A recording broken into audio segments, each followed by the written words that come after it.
వేద సంస్కృత సమితి వారు తెలుగు మాధ్యలో నిర్వహిస్తున్న ఈ సనాతన ధర్మం ప్రాథమిక స్తర తరగతులకు వచ్చిన మీ అందరికీ సుస్వాగతం. ప్రప్రథంగా మనం మన దేశానికి నివాళులు అర్పిద్దాం. వందే మాతరం, వందే మాతరం, సుజలాం సుఫలాం మలయజ శీతలాం సస్యశ్యామలాం మాతరం వందే మాతరం. శుభ్రజ్యోత్స్నా పులకితయామినీం పుల్లకుసుమిత ద్రుమదల శోభినీం సుహాసినీం సుమధుర భాషిణీం సుఖదాం వరదాం మాతరం వందే మాతరం, వందే మాతరం.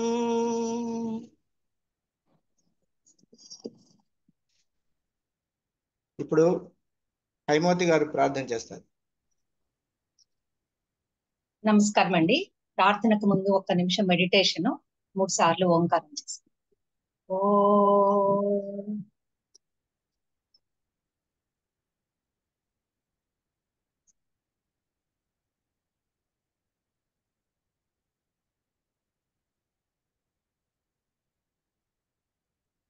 ఓం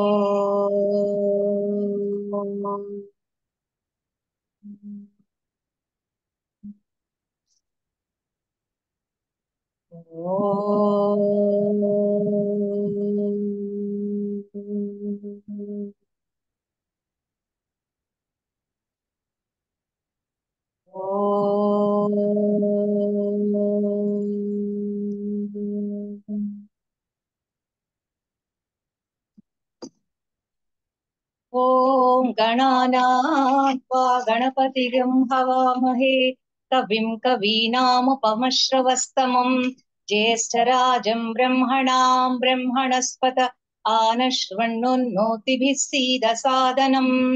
ఓం శ్రీ మహాగణాధిపతయే నమః. ప్రణో దేవి సరస్వతి వాజేభిర్వాజినీవతి ధీనామవిద్రవతు. ఓం శ్రీ మహాసరస్వత్యై నమః. గురురేవ గతిర్గురుమేవ భజే గురుణైవ సహాస్మి నమో గురవే. న గురో పరమం శిశురస్మి గురో మతిరస్తి గురౌ మాం పాహి గురో. జ్ఞానానందమయం దేవం నిర్మల స్ఫటికాకృతిం ఆధారం సర్వ విద్యానాం హయగ్రీవముపాస్మహే. శృతి స్మృతి పురాణానాం ఆలయం కరుణాలయం నమామి భగవత్పాద శంకరం లోకశంకరం. శంకరం శంకరాచార్యం కేశవం బాదరాయణం సూత్రభాష్య కృతౌ వందే భగవంతౌ పునః పునః. ఈశ్వరో గురురాత్మేతి మూర్తిభేద విభాగినే వ్యోమవత్ వ్యాప్త దేహాయ దక్షిణామూర్తయే నమః. అసతో మా సత్కమయ తమసో మా జ్యోతిర్గమయ మృత్యోర్మా అమృతంగమయ.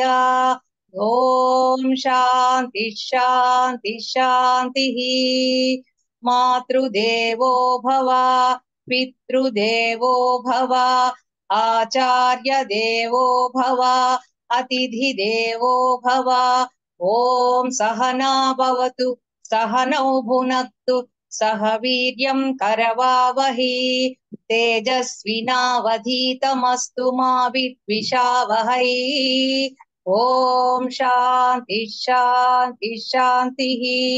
హరి ఓం శ్రీ గురుభ్యో నమః. హరి ఓం. హరి ఓం శ్రీ గురుభ్యో నమః. ఇప్పుడు మనం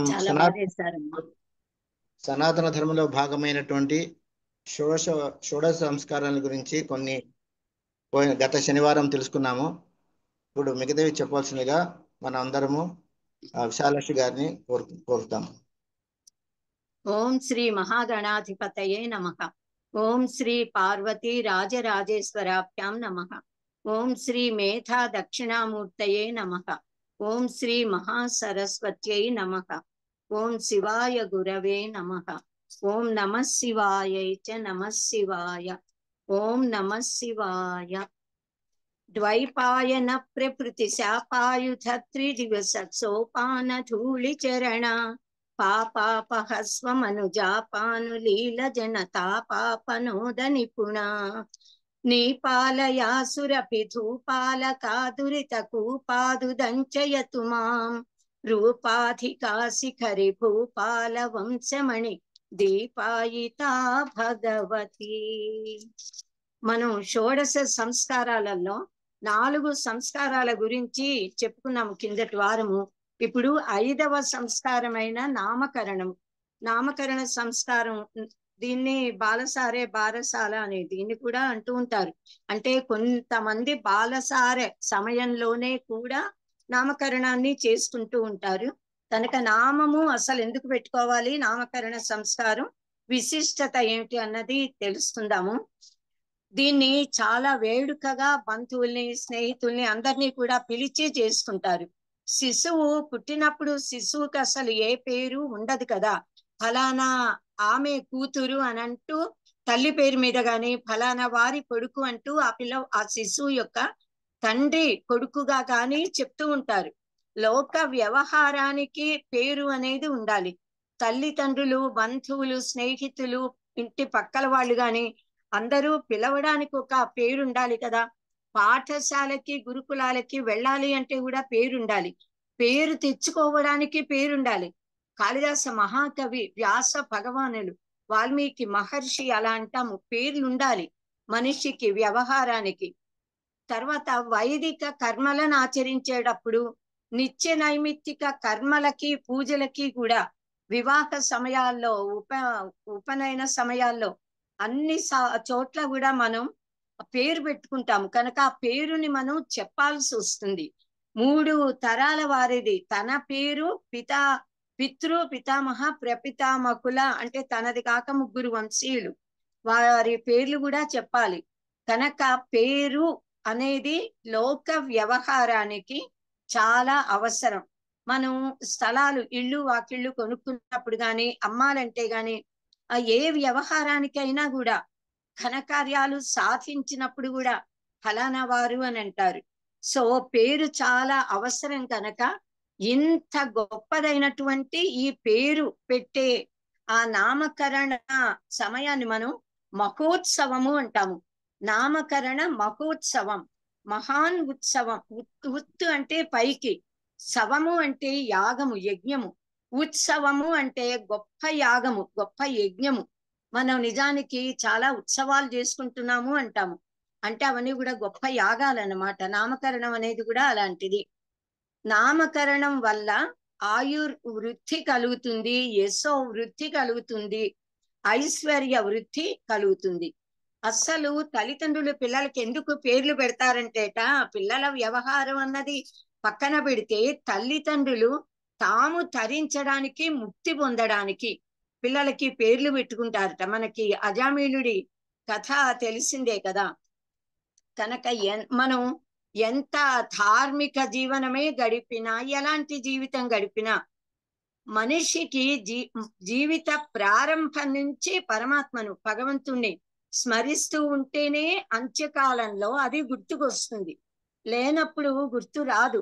భగవద్గీతలో ఎం వాపి స్మరన్ భావం త్యజంత్యంతే కళేబరం తం తమేవైతి కౌంతేయ సదా తద్భావ భావిత అని చెప్పాడు పరమాత్మ. అంటే చివరి క్షణంలో ఏ నామాన్ని, ఏ భావాన్ని, ఎవరి పేరుని ఎవరు ఎలా స్మరిస్తారో దానికి అనుగుణమైన జన్మ లభిస్తుంది. పరమాత్మనే ధ్యానిస్తూ ముక్తి పొందాలి అనే భావనతో ధ్యానిస్తే ముక్తులైపోతారు కూడా.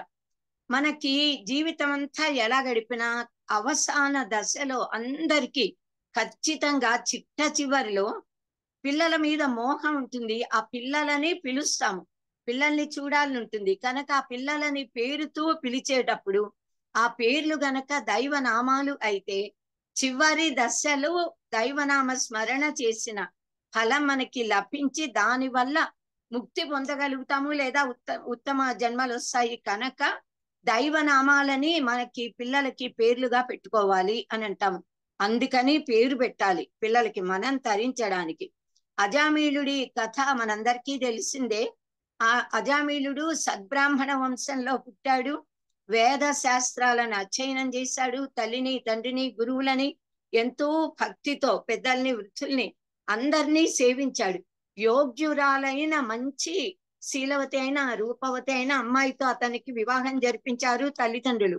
వీళ్ళిద్దరు ఎంతో ఆనందంగా, అన్యోన్యంగా, అనురాగంగా ఉన్నాడు. చక్కగా ధర్మపత్నితో జీవితం గడుపుతూ ధార్మిక మార్గంలో ఉంటున్న వాడు ఈ అజామీలుడికి అతని దుర్వాసనల ప్రభావం, అతడి కర్మ బలీయమైనప్పుడు దాన్ని తప్పించలేరు అని అంటాం కదా. అతని దురదృష్ట వశాన ఒకసారి అతడు సమిధలు అవి తీసుకురావడానికి అడవికి వెళ్ళినప్పుడు నీతి తప్పిన ఒక స్త్రీ, చండాల స్త్రీ చెడు ప్రవర్తన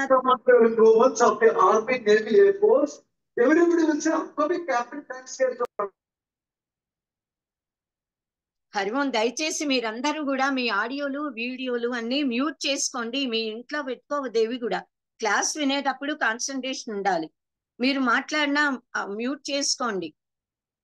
సో ఇతడి దురదృష్టం కొద్దీ ఒక అమ్మాయిని చూడటం, అక్కడ చెడు పరిస్థితుల్లో చూడడం జరుగుతుంది. ఇంకా ఆ క్షణాన్ని అతడు మోహపరవశుడయి, కుల భ్రష్టుడయి ఆమెని వివాహం చేసుకుంటాడు.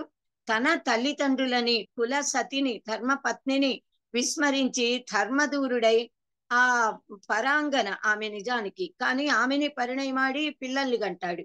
ఇంకా అతడికి ఆ భార్య పిల్లల మీద మోహము, అతడి పుణ్య విశేషం ఏమో గాని అదృష్టం కొద్దీ అతడికి చివరి కొడుకుకి, చాలా మంది పిల్లలు పుడతారు వాళ్ళకి, చివరి కొడుకుకి నారాయణ అనే పేరు పెట్టుకున్నాడు. అది అతని అదృష్టం.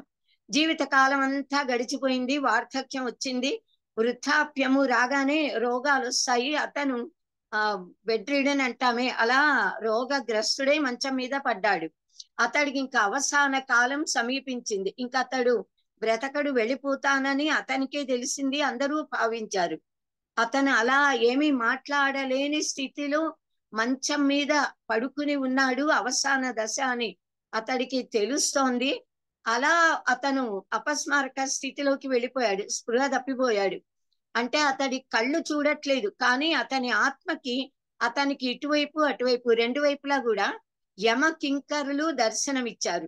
యమకింకరులు వచ్చారు ఈ జీవుణ్ణి తీసుకెళ్లిపోవడానికి. ఈ జీవుడి దేహాన్ని వదలగానే ఇతనికి భయం వేసింది. ఆ భయంలో అతనికి మళ్ళీ జాగ్రత్త అవస్థలోకి వచ్చేసాడు. యమకింకరులు వచ్చారు, నేను వెళ్ళిపోతున్నాను, నా కొడుకుని చూడాలి. కొడుకు మీద అంత మోహం. దాంతో అతడు గట్టిగా ఎలుగెత్తి నారాయణ నారాయణ అని తన చిన్న కొడుకుని పిలిచాడు. ఆ కొడుకునే గట్టిగా నారాయణ అని మోహంతో, ప్రేమతో పిలుస్తూ అతడు అలా మళ్ళీ మగతలోకి వెళ్ళిపోయాడు. కానీ అతనికి యమదూతలు కనిపిస్తున్నారు కంటికి. ఇతను ఇంకా తాను వెళ్ళిపోతాడు, వీళ్ళు తీసుకెళ్లిపోతారు అనుకుంటుండగా దేవదూతలు, విష్ణుదూతలు వచ్చారు ఇతనికి మళ్ళీ రెండు వైపులా వచ్చి, ఆ విష్ణుదూతలు యమదూతల్ని మీరు వెళ్ళిపోండి, మీకు ఇక్కడ పని లేదంటారు. అంటే అదేమిటి, అజామీలుడు పరమ దుర్మార్గుడు, అధార్మికుడు, నీతి తప్పాడు, ఇతన్ని యమసదనానికి తీసుకెళ్తామంటారు. కాదు, ఇతను అంత్య సమయంలో నారాయణ నామ స్మరణ చేశాడు కనుక ఇతన్ని మేం తీసుకెళ్తాము, మీకు పని లేదు, వెళ్ళిపోండి అంటే యమదూతలు మాయమైపోయారు. మరుక్షణాన విష్ణుదూతలు కూడా మాయమైపోయారు, వాళ్ళు కూడా లేరు. ఇతడికి స్పృహలోకి వస్తాడు. ఇతడివంతా చూశాడు, ప్రత్యక్షంగా అనుభవించాడు, వీళ్ళిద్దరి మాటలని విన్నాడు. ఒక్కసారి నేను పుత్రుడి మీద ప్రేమతో నారాయణ అన్నందుకే విష్ణుదూతలు వచ్చారే, నన్ను వైకుంఠానికి తీసుకెళ్తానన్నారు. అదే నేను అసలు ఈ తప్పు పనులు చెయ్యకుండా, దుర్మార్గపు మార్గంలో పడకుండా జీవితం అంతా గనక ధార్మికంగా జీవించి ఉంటే నాకు ఇంకెంత సుఖం కలిగేదో, ఎంత గొప్పవాణ్ణి అయ్యేవాణ్ణో, ఎలా ముక్తి పొందగలిగేవాణ్ణో అయ్యో నేను దాన్ని చేజేతులా నాశనం చేసుకున్నానని చాలా పశ్చాత్తాపడతాడు, బాధపడతాడు, అలా దుఃఖిస్తాడు. పరమాత్మని నాకు ఒక్క అవకాశం ఇయ్యి తరించడానికి, నేను చేసిన తప్పులని నేను తెలుసుకున్నాను, ఇంకా జీవితంలో ఇలాంటి తప్పులు చెయ్యను, నన్ను క్షమించు, నేను ప్రాయశ్చిత్తం చేసుకుంటా, నాకు అవకాశం ఇవ్వమని మనసారా ప్రార్థించాడు. అతడి అదృష్టం, ఆ ప్రార్థన పరమాత్మ విన్నాడు. అతని జబ్బు తగ్గింది, నెమ్మదిగా కోలుకుని పూర్ణ ఆరోగ్యవంతుడయ్యాడు. వెంటనే అతను భార్యా పిల్లలు, ఇంకా అతనికి మోహం లేదు, పరమ వైరాగ్యము యథార్థ జ్ఞానం కలిగింది. అతడు వాళ్ళెవరికీ చెప్పకుండానే ఇంట్లోంచి వెళ్ళిపోయి హరినామ స్మరణ చేస్తూ, దైవ క్షేత్రాలని దర్శిస్తూ, తీర్థాలలో స్నానం చేస్తూ, ధార్మికంగా సంపాదించి దాంతో దాన ధర్మాలు చేస్తూ, దైవనామ స్మరణతో కాలం గడిపి మళ్ళీ అంత్యకాలంలో భగవన్నామ స్మరణ చేస్తూ వెళ్ళి ముక్తి పొందాడు. అంటే అజామీళుడు నారాయణ అని అన్నందువల్ల ముక్తి పొందాడు అన్నది మన శాస్త్రం మనకి చెప్తున్న విషయం. జీవితమంతా దుర్మార్గంగా ఉండి ఒక్కమారు దైవనామ స్మరణ చేస్తే ముక్తులవుతారు అన్నది కాదు దీని పరమార్థం. అలా ఎలా ముక్తయ్యాడు అని అంటే, ఇతడికి జీవిత ప్రారంభంలో అతడు చేసిన ధార్మిక కార్యాలు, అతడి ధర్మవర్తన, ఎంతో పుణ్యం చేసుకుంటే తప్ప ధార్మికమైన తల్లిదండ్రుల కడుపున పుట్టడం అనే అదృష్టం కలగదు. కనుక ఇతడు ఇలా పశ్చాత్తాపడి ప్రాయశ్చిత్తం చేసుకునే అవకాశం లభించడానికి కారణము, ఇతడు తను పుట్టినప్పటి నుంచి చాలా కాలం చేసినటువంటి ధర్మ ప్రవర్తన, ఆ జీవుడి యొక్క సంచిత కర్మ ఫలం. కనుక అస్సలు ఇలా పిల్లలకి దైవనామాలని పెట్టడం వల్ల తల్లిదండ్రులు తరిస్తారు అన్న విషయాన్ని మనం తెలుసుకోవాలి. ఈ సృష్టిలో అసలు మొట్టమొదట్లో ఎవరు ఎవరికి పేరు పెట్టారు, ఎలా పెట్టారు అని కనుక ఆలోచిస్తేట, వేదమాత పరబ్రహ్మకు పరబ్రహ్మ అనే నామాన్ని పెట్టిందిట. అంటే వేదమే బ్రహ్మము, బ్రహ్మమే వేదము అయినా కూడా ఆ వేదమాత వేదములో చెప్పబడిన ఉపనిషత్ ప్రతిపాదిత పరతత్వము, దానికి పరబ్రహ్మ అని పేరు పెట్టింది. పర అంటే అన్నింటికంటే అతీతమైన, బ్రహ్మ అంటే బృంహు విస్తరణే, సర్వత్రా వ్యాపించి ఉన్న శక్తి, అంతటా వ్యాపించిన చిచ్చక్తే పరబ్రహ్మము. ఇంకా ఆ పరమాత్మ ఏకోహం బహుశ్యామని సృష్టి చేయాలనుకున్నాడు, త్రిమూర్తులని సృష్టించాడు కదా. బ్రహ్మదేవుడికి సృష్టి కార్యాన్ని అప్పగించాడు. బ్రహ్మదేవుడుట అంటే ప్రజాపతి బ్రహ్మ, సృష్టికర్త అయిన బ్రహ్మదేవుడు సృష్టి చేయడం ప్రారంభించాట. ఆయన ఎదురుగా ఒక మహాద్భుతమైన శక్తి దివ్య జ్యోతి స్వరూపంలా కనిపించి, అది నెమ్మదిగా 8 ఆకారాలుగా విడిపోయి దర్శనమిచ్చిందిట. 8, ఆ 8 కూడా ఆ పరమాత్మ యొక్క, పరమేశ్వరుడు శివుడు పరమేశ్వరుని యొక్క మూల రూపాలు, మూల అష్టవిధ రూపాలు అని అంటాము. ఈ బ్రహ్మదేవుడు ఆ యనమండుగురికి పేర్లు పెట్టాడు. అది ఈయన మొదట్లో పేరు పెట్టడం, సృష్టి జరిగాక. ఆ పేర్లు రుద్రుడు, శర్వుడు, పశుపతి, ఉగ్రుడు, అసతి, భవుడు, మహాదేవుడు, ఈశానుడు, ఇవి పేర్లు. వారిని ఈ 8 మందిని మూల అష్ట శివ రూపాలు అని అంటాము. శివుడి యొక్క అంటే మంగళకరమైన చిచ్చక్తి యొక్క 8 మూర్తులు, 8 నామాలతో పిలువబడ్డాయి బ్రహ్మచేత. అంటే సర్వ ప్రాణికోటికి కూడా సుఖాలని కలిగించే అష్టమూర్తులకి నామము పెట్టింది బ్రహ్మదేవుడు మొదట్లో. అప్పటి నుంచి మానవులందరూ కూడా వారి సంతానానికి నామకరణం చేయడం ప్రారంభించారట. జాతానంతరమేవ నామకరణం ఏకాదశాగ్నే స్ఫుటం. పుట్టినప్పటి నుంచి కూడా జాత అనంతరం ఏకాదశ అఖని అంటే 11వ రోజున, 10 రోజులు పురిటి మైల, 11వ రోజు శుద్ధి, 11వ రోజున నామకరణం చెయ్యాలి అని చెప్పారు. దశమ్యాం ఉత్థితాయాం స్నాతాయాం పుత్రస్య నామ దదాతి. మనము దశమి నాడు అంటే 10 రోజులు అయిపోయాక 11వ రోజు ఏ రోజు అయితే ఆ రోజు ఇంకా తిథి వారి వర్జ్యాలు ఏమీ చూడము. వర్జ్యం చూసుకోవచ్చు, మంచి సమయంలో దుర్ముహూర్తం లేకుండా చూసి నామకరణం చేస్తాం. కానీ నక్షత్రానికి మంచిదా కాదా అని తిథి వారాలు అవి చూడక్కర్లా. పుట్టిన శిశువుకు జాతకర్మ చేసేటప్పుడే 11వ రోజున నామకరణం చేసేయొచ్చు. ఆ రోజు కుదరకపోతే 21వ రోజు చేయొచ్చు. 21వ రోజు కూడా ప్రత్యేకంగా తిథి వారాలు ఆ నక్షత్రానికి సరిపోయిందా లేదా చూడక్కర్లా. 21 ఎప్పుడూ మంచిదే. లేకపోతే 25వ రోజో 29వ రోజో అవి నక్షత్రాలకి, శిశువుకి, తండ్రికి అవి క్షేమత సంపత్తార గాని, క్షేమతార, సాధన తార, మిత్రతార, పరమమిత్ర తారల్లో ఏదైనా ఒకటి అవ్వాలి. అలా మంచి రోజు చూసి తిథి వారము అన్ని చూస్తుంటాము. సో అలా చూసి చెయ్యాలి.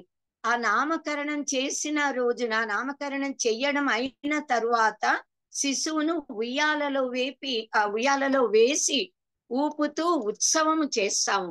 అది కూడా శాస్త్రోక్త పద్ధతిలో చేయాలి. మనకి అనూచానంగా మన సంప్రదాయంలో మనం దేన్ని పాటిస్తామో దాని ప్రకారం చెయ్యాలి. దానినే పారసాల అక్షరాలు తిప్పి మనం చెప్తూ ఉంటాము.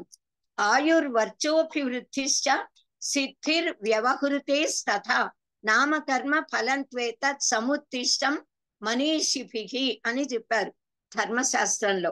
అంటే పుట్టిన శిశువుకు నామకరణం ఎందుకు చేస్తాము అంటే, ఆ శిశువు పూర్ణ ఆయుర్దాయంతో, వేదోక్త పూర్ణ ఆయుర్దాయంతో, ఆరోగ్యంతో, వర్చస్సుతో, వివేకం కలిగి అభివృద్ధి చెందాలి, ఎదగాలి అనే సంకల్పంతో చేస్తూ ఉంటాము. ఆ పెట్టే పేరు వినడానికి సొంపుగా ఉండాలి, దైవనామమై ఉండాలి, పలకడానికి సులభంగా ఉండాలి, సార్థక నామధేయుడు అవగలగాలి. ఆ శిశువు పెరిగి పెద్దయ్యాక ఆ పేరు సార్థకత పొందాలి అతనిలో. అలాంటి పేర్లని మనం పెట్టుకోవాలి. ఆ పేర్లలో ఋషుల పేర్లు, దేవతల పేర్లు, మన వంశ పూర్వజుల పేర్లు, వారి ఆశీస్సుల కోసం మనం కలుపుతూ ఉంటాము. ఆ పైకి చివరికి చెప్పేది వ్యవహార నామం, దానికి ముందర ఇవన్నీ కూడా పెడతాము. దానికంటే ముందు బ్రహ్మగారు ఆ శిశువు ఏ తిథిన, ఏ రోజు, ఏ నక్షత్రంలో, ఏ పాదంలో పుట్టాడో దానిని బట్టి నక్షత్ర నామాన్ని చెప్తారు. నక్షత్రాలు 27 ఉన్నాయి. ఒక్కదానికి 4 పాదాలు, 108 పాదాలు. ప్రపంచంలోని సర్వ మానవులు కూడా ఆ 108 పాదాల్లో ఏదో ఒక పాదంలోనే పుట్టి ఉంటారు. ఏ నామం పెట్టాలి అన్నది పంచాంగంలో వాళ్ళు ఇచ్చారు. అలాగే మాస నామాలు, ఏ నెలలో పుట్టాడు, లేక పాప అయితే పుట్టింది అన్నది. ఆడపిల్లల పేర్లు, మగ పిల్లల పేర్లు కూడా ఏ మాసంలో పుడితే ఏ నామం పెట్టాలి అన్నది పంచాంగాలలో ఇచ్చారు. దాని ప్రకారం నక్షత్ర నామం, మాస నామాలని ఆ బ్రహ్మగారు పెడతారు, చెప్తారు. వ్యవహార నామంలో మనము ఏమేమి కలపదలుచుకుంటే అవన్నీ పెట్టి ఫైనల్ గా చెప్పే పేరు చివరికి ఉంటుంది. అంతా కలిపి మనం పేరులాగా పెడతామన్నమాట. అయితే ఈ పేరు ఇలా పెట్టడం వల్ల ఆ పేరు పూర్తి నామము కనుక విన్నట్లయితే, పెళ్లి సంబంధాలు చూసేటప్పుడే పొద్దున పెరిగి పెద్దయ్యాక ఆ పేరు వినగానే ఆ అమ్మాయో అబ్బాయో వాళ్ళ నక్షత్రం ఏది, తిథి ఏది, అన్ని ఏ మాసంలో పుట్టాడు అవన్నీ కూడా మనకి తెలిసిపోతాయి. సో మనం వ్యవహారానికి ముందు వ్యవహార నామానికి ముందర ఇష్టదేవతల పేర్లు అవి ఏవైనా పెట్టచ్చు. కానీ అక్షరాలన్నీ కూడా దైవశక్తి సంపన్నాలు అని ఉపనిషత్తులో ప్రతి అక్షరానికి ఉన్న రంగుని, దేవతని, శక్తుల్ని చెప్పారు అని ఇంతకుముందు చెప్పాను మీకు. కనుక ఆ అక్షరాలన్నీ కూడా మహోత్కృష్టమైనవి. అక్షరాలు దైవశక్తి కలిగినటువంటివి. ఏ నక్షత్రంలో ఏ తిథి నాడు ఎలా పుట్టారో దాన్ని బట్టి మనం పెట్టే పేర్లతో పాటు దానికి అనుగుణంగా తల్లిదండ్రులు తమ ఆశయం ప్రకారం తమ శిశువు ఏది సాధించాలనుకుంటారో దానికి తగినట్లుగా వ్యవహార నామంలో మనం పెట్టుకోవచ్చు. అయితే సాధారణంగా ఈ పేర్లు పెట్టేటప్పుడు ఆడపిల్లలకి బేసి సంఖ్యలో, మగపిల్లలకి సరి సంఖ్యలో పెట్టాలి అని అంటూ మనం చెప్పుకుంటాము. మనకి అనుచానంగా ఏ సంప్రదాయం వస్తుందో దాన్ని మనం పాటించచ్చు. మహర్షులు కూడా దీన్ని శాస్త్రాలలో గృహ్య సూత్ర గ్రంథాలలో రచించారు. ఇప్పుడు మగపిల్లలకి ఆడపిల్లలకి పేర్లు పంచాంగంలో ఇచ్చారని చెప్పుకున్నాం కదా. మార్గశీర్షేచ వాగ్దేవి, పుష్యే పద్మావతి తథా శ్రీదేవి చాపి సావిత్రి, భూమిః కళ్యాణికి తథా సత్యభామ పుణ్యవతి రూపవతి ఇందుమతి అపి చంద్రావతి చ లక్ష్మీ చ స్త్రీనామకరణాని చ. ఇవన్నీ కూడా ఆడపిల్లల పేర్లు. మార్గశీర్షంలో పుడితే వాగ్దేవి, తర్వాత పుష్యమి మాసంలో పద్మావతి, అక్కడి నుంచి ప్రారంభించి అన్ని మార్గశీర్షంతో మొదలెట్టారు. మాసాన మార్గశీర్షోహం అన్నాడుగా పరమాత్మ. అక్కడి నుంచి మనం అలా మిగతా నామాలన్నీ ఈ మాస నామాలకి ఈ పేరు పెట్టాలి అన్నది పంచాంగంలో ఉంది. అలాగే అబ్బాయిలకి పేర్లు పెట్టేటప్పుడు కృష్ణ అనంత అచ్యుతశ్చ చక్రి వైకుంఠ అథ జనార్దన, ఉపేంద్రో యజ్ఞ పురుషో వాసుదేవస్తథా హరిః, యోగేశ పుండరీకాక్షో మాసనామాన్యనుక్రమాత్. ఇవి ఒక్కొక్క నామానికి ఒక్కొక్క పేర్లు 12కి. శిశువుకి 11వ రోజున కానీ 21వ రోజు కానీ నామకరణం చేసేప్పుడు ఇంకా ప్రత్యేకంగా చూడక్కర్లేదు. కానీ మిగతా రోజులైతే నక్షత్రానికి బాగుండేలా చూసుకోవాలి. తర్వాత ఏ రోజు చేయదలుచుకుంటే ఆ రోజున తల్లి తండ్రి శిశువు మంగళ స్నానాలు చేయాలి, నూతన వస్త్రాలను ధరించాలి. చక్కగా అంతా అంటే ఆ శిశువు యొక్క తండ్రి మటుకు తప్పకుండా నిత్యకర్మ చేయాలి. సంధ్యావందనం అగ్నికార్యం అదంతా ఏ కార్యమైనా సంధ్యావందనం తర్వాతే నిర్వహించాలి ఇంట్లో కూడా. సో నిత్య పూజ చేసుకోవచ్చు. తర్వాత బ్రహ్మగారిని పిలిచి నామకరణం చేయించేటప్పుడు తల్లి తండ్రి తూర్పు దిక్కున మనకంతా తెలిసిన ప్రొసీజరే.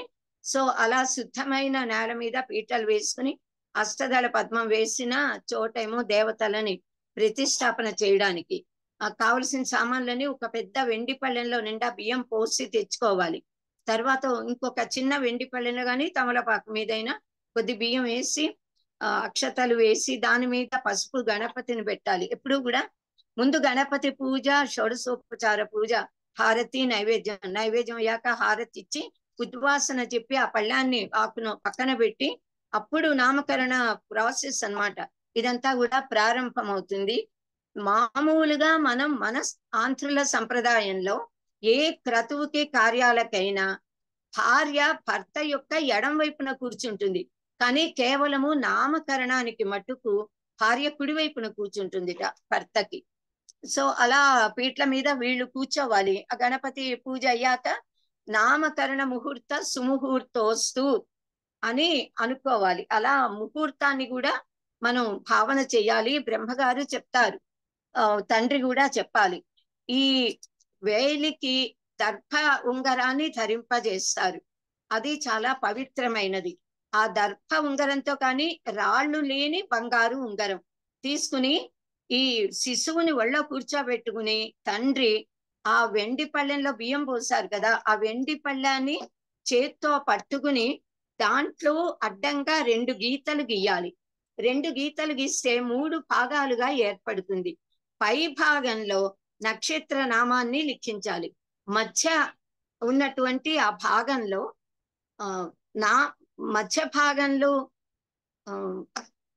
మాసనామము పై దాంట్లో నక్షత్ర నామం, కింది మధ్య దాంట్లో మాసనామం రాయాలి. 3వ దాంట్లో వ్యవహార నామం రాయాలి. 2 గీతలు గీస్తే 3 భాగాలు వస్తాయిగా.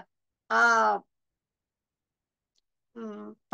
పై భాగంలోనే మాసనామం, పై భాగంలో మాసనామం రాయాలి, మధ్య భాగంలో నక్షత్ర నామం రాయాలి, క్రింది దాంట్లో వ్యవహార నామం.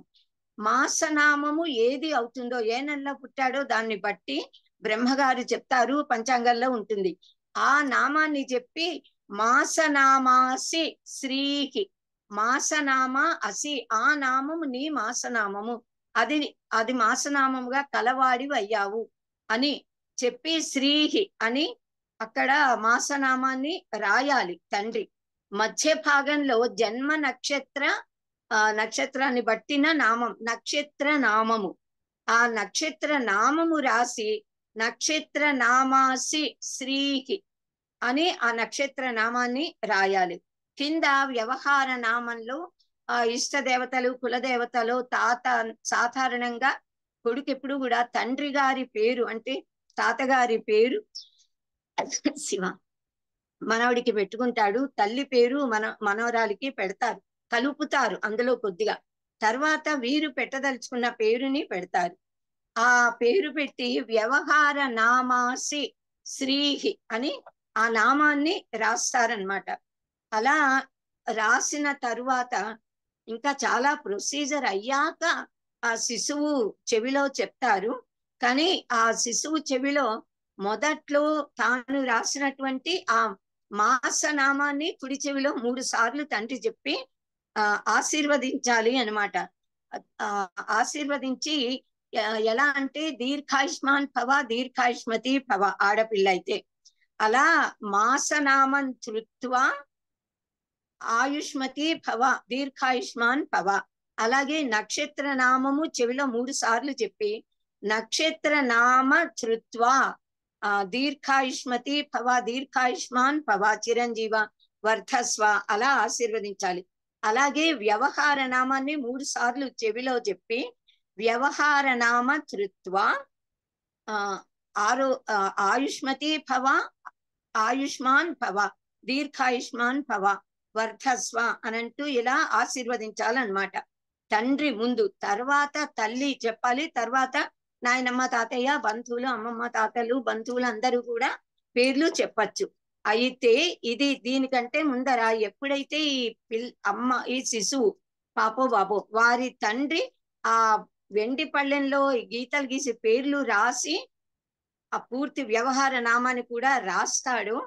ఆ రాసే ముందర నామకరణము చెయ్యడానికి ముందు సభికులకి సభాసదులకి నమస్కరించి నేను నా శిశువుకి పేరు పెట్టాలనుకుంటున్నాను అనుమతినివ్వండి అనంటూ ప్రార్థించాలి. తర్వాత వాళ్ళందరూ అనుమతిస్తారు. ఈ పేరు రాసినప్పుడే ఈ పేర్లలో అంటే భరద్వాజ మహర్షి, గౌతమ మహర్షి, కణ్వ మహర్షి చాలా మంది మహర్షులు ధర్మశాస్త్రాల అంటే గ్రంథాలు గృహ్య శాస్త్రాలను రచించారు. వాటిల్లో మగపిల్లల పేర్లు సరి సంఖ్యలో ఉండాలి, ఆడపిల్లల పేర్లు బేసి సంఖ్యలో, మొత్తం అన్ని కలిపి వ్యవహార నామంలో. ఆ మిగతా 2 మనకి పట్టించుకోక్కల మాసనామ నక్షత్ర నామాలు. సో వ్యవహార నామానికి ఈ రూల్ అన్నమాట. అలా ఉండాలని ధర్మశాస్త్ర గ్రంథాలలో చెప్పారు కనుక దాని ప్రకారంగా నామాన్ని వీళ్ళు పెట్టాలి.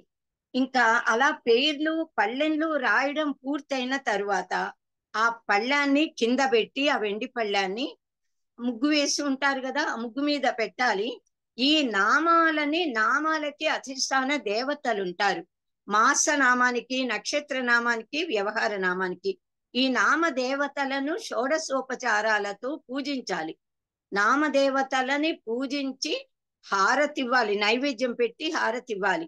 తర్వాత ఈ వెండి పళ్ళానికి చుట్టూరా 8 చోట్ల తమలపాకులు, అక్కడ అక్షతలు వేసి తమలపాకులు పెట్టి వాటి మీద పోక చెక్కలు పెట్టి 8 మంది అష్ట శివ మూల మూర్తులను ఆవాహన చెయ్యాలి.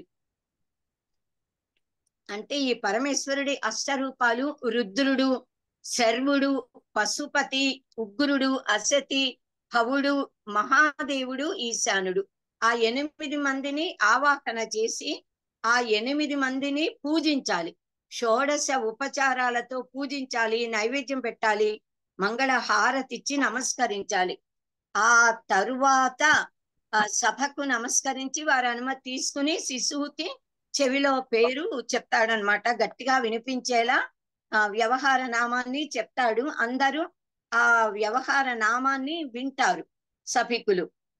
అన్ని నామాలు వినొచ్చు, మాస నక్షత్ర వ్యవహార నామాలు. ఇలా తండ్రి నామకరణం చేయడం అయ్యాక శిశువుని 2 చేతులతో తీసుకుని హృదయానికి హత్తుకోవాలన్నమాట. దగ్గరగా ఇలా హత్తుకుని అంగాద్ సంభవసి హృదయాదభిజాయసే ఆత్మావై పుత్రనామాసి త్వం జీవ శరద శతం అనే మంత్రం చెప్తూ ఆ శిశువును హృదయానికి హత్తుకుని, అంటే ఆత్మావై పుత్రనామాసి, తండ్రియే కొడుకుగా కూతురుగా మళ్ళీ పుడుతున్నాడు కనుక నువ్వే నేను, నేనే నీవుగా పుట్టాను అని ఆ మంత్రం చెప్తూ హత్తుకున్నాక తీసి ఆ శిశువుని పట్టుకుని ఎత్తుకుని శిశువు యొక్క పాపిటి ప్రారంభం దగ్గర, తర్వాత బ్రహ్మరంధ్ర స్థానంలో మూర్కొనాలి అంటారంటే వాసన చూడాలిట. అలా శిశువుని వాసన చూడటం వల్ల ఆ శిశువు యొక్క భవిష్యత్తు ఎలా ఉంటుందో, అతని ఆ జీవ సంస్కారం ఎలా ఉంటుందో, ఎలాంటి పేరు ప్రతిష్టలు తెచ్చుకుంటాడో అర్థమవుతుందిట. ఎలాంటి కుటుంబంలో పుట్టాడో కూడా ఎవరికైనా తెలిసిపోతుందిట. ఒక పిల్లవాడు కర్ణుడిని, ఆ కుంతిమాత కర్ణుడిని వదిలేసింది కదా ఒక స్వర్ణపేటికలో పెట్టి గంగా నదిలో. అది కొట్టుకొస్తూ సూతుడికి దొరికింది. సూతుడు ఆ పెట్టె తీసుకున్నాడు. దానిని ఇలా మూత తీసి చూస్తే అందులో సూర్య తేజస్సుతో సహజ కౌచ కుండలాలతో కాంతిమంతుడై ప్రకాశిస్తున్న అందాల బాలుడు శిశువు ఉన్నాడు. ఆ పిల్లవాడిని ఎత్తుకునిట సూతుడు ఈ పాపిటి దగ్గర బ్రహ్మరంధ్రం మీద వాసన చూశాట. చూడగానే అతడికి ఈ బాలుడు అత్యంత ఉన్నతమైన కులంలో పుట్టాడు, ఉత్తమ కుల సంజాతుడు, మామూలు వాడు కాదు అని అర్థమైపోయింది. అయినా తనకి దొరికాడు కనుక తాను తన భార్య అయిన రాధకిచ్చి పెంచారు వాళ్ళు. రాధేయుడయ్యాడు, రాధతో పెంచబడ్డాడు కనుక. అలా మొట్టమొదట్లో తండ్రి నామకరణం చేశాక తల్లి ఆ శిశువుకి చెవుల 3 సార్లు మాసనామం, నక్షత్రనామం, వ్యవహార నామాలు చెప్పాక మిగతా అందరూ కూడా చెప్తారు. అందరూ ఆశీర్వదిస్తారు, అభినందిస్తారు. తర్వాత ఈ తల్లి తండ్రులకి శిశువుకి కలిపి మంగళహారతి ఇవ్వాలి. అసలే మన సంప్రదాయంలో ఎవ్వరూ కూడా ఆత్మనామ గురుర్నామ నామాతి కృపణస్యచ శ్రేయస్కామో న గృహ్ణీయాత్ జ్యేష్ఠాపత్య కళత్రయో అని అన్నారు. ఎవరి పేరు వాళ్ళు చెప్పకూడదు. తర్వాత ఆత్మనామ గురోహ నామ, ఎవరి గురువు గారి నామాన్ని వాళ్ళు చెప్పకూడదు. మా గురువు గారు అని గౌరవంగా చెప్పాలి, పేరు చెప్పకూడదు. అతి కృపణ అంటే అత్యంత పిసినారి అయిన వాడి పేరు కూడా చెప్పకూడదుట. పిసినారి పేరు చెప్తే పాపం వస్తుందిట. ఇంకా శ్రేయస్కాములు, శ్రేయస్సు కలగాలి అని కోరుకునేవారు ఇవేవీ చెప్పకూడదు. ఇంకా జ్యేష్ఠ అపత్య, అపత్యం అంటే సంతానం, మొదటి కొడుకు పేరు చెప్పకూడదుట. భార్య కళత్రయో, భార్య పేరు భర్త చెప్పకూడదు, భర్త పేరు భార్య చెప్పకూడదు. తండ్రి పేరు, గురువు పేరు, కృపణుడి పిసినారి వాడి పేరు, పెద్ద కొడుకు పేరు, భార్య భర్త పేర్లు చెప్పకూడదు. అందుకే మన సంప్రదాయంలో పెద్ద కొడుకుని పెద్దబ్బాయి అని పిలుస్తారు. అందరూ తరతరాలుగా పెద్దబ్బాయి అని అంటారు. మిగతా వాళ్ళని పేర్లతో పిలుస్తారు. పెద్దమ్మాయిని కూడా పెద్దమ్మాయి అంటారు, సాధారణంగా పేరుతో పిలవరు. మిగతా వాళ్ళందరినీ పేర్లతో పిలుస్తూ ఉంటారు. సో ఇలా రామచంద్రుడు కూడా తన పేరు చెప్పాల్సి వచ్చినప్పుడు కూడా దాశరథోహం అని చెప్పుకున్నాడు. దాశరథస్య అపత్యం పుమాన్, నేను దశరథ మహారాజు వారి కుమారుడిని అని తనని చెప్పుకున్నాడు. కనుక అలా శుభప్రదంగా ఈ నామకరణం జరిగిన తర్వాత ఆ శిశువును ఉయ్యాలలో వేస్తాము. ఉయ్యాలలో వేసే ముందర ఆ ఉయ్యాలని చక్కగా అలంకరించాలి. ఈ శిశువుని ఉయ్యాల్లో పెట్టే సమయానికి ముందర ఒక పూర్వకాలంలో తాటాకుతో బొమ్మ చేసేవాళ్ళం. తాటాకు బొమ్మలు చేసి పెళ్లిళ్ళు చేయడం ఆడుకుంటూ మేము కూడా చిన్నప్పుడు అలా. ఇప్పుడు తాటాకు బొమ్మలు ఎక్కడ మనకి ఎక్కడో తప్ప కనిపించవు.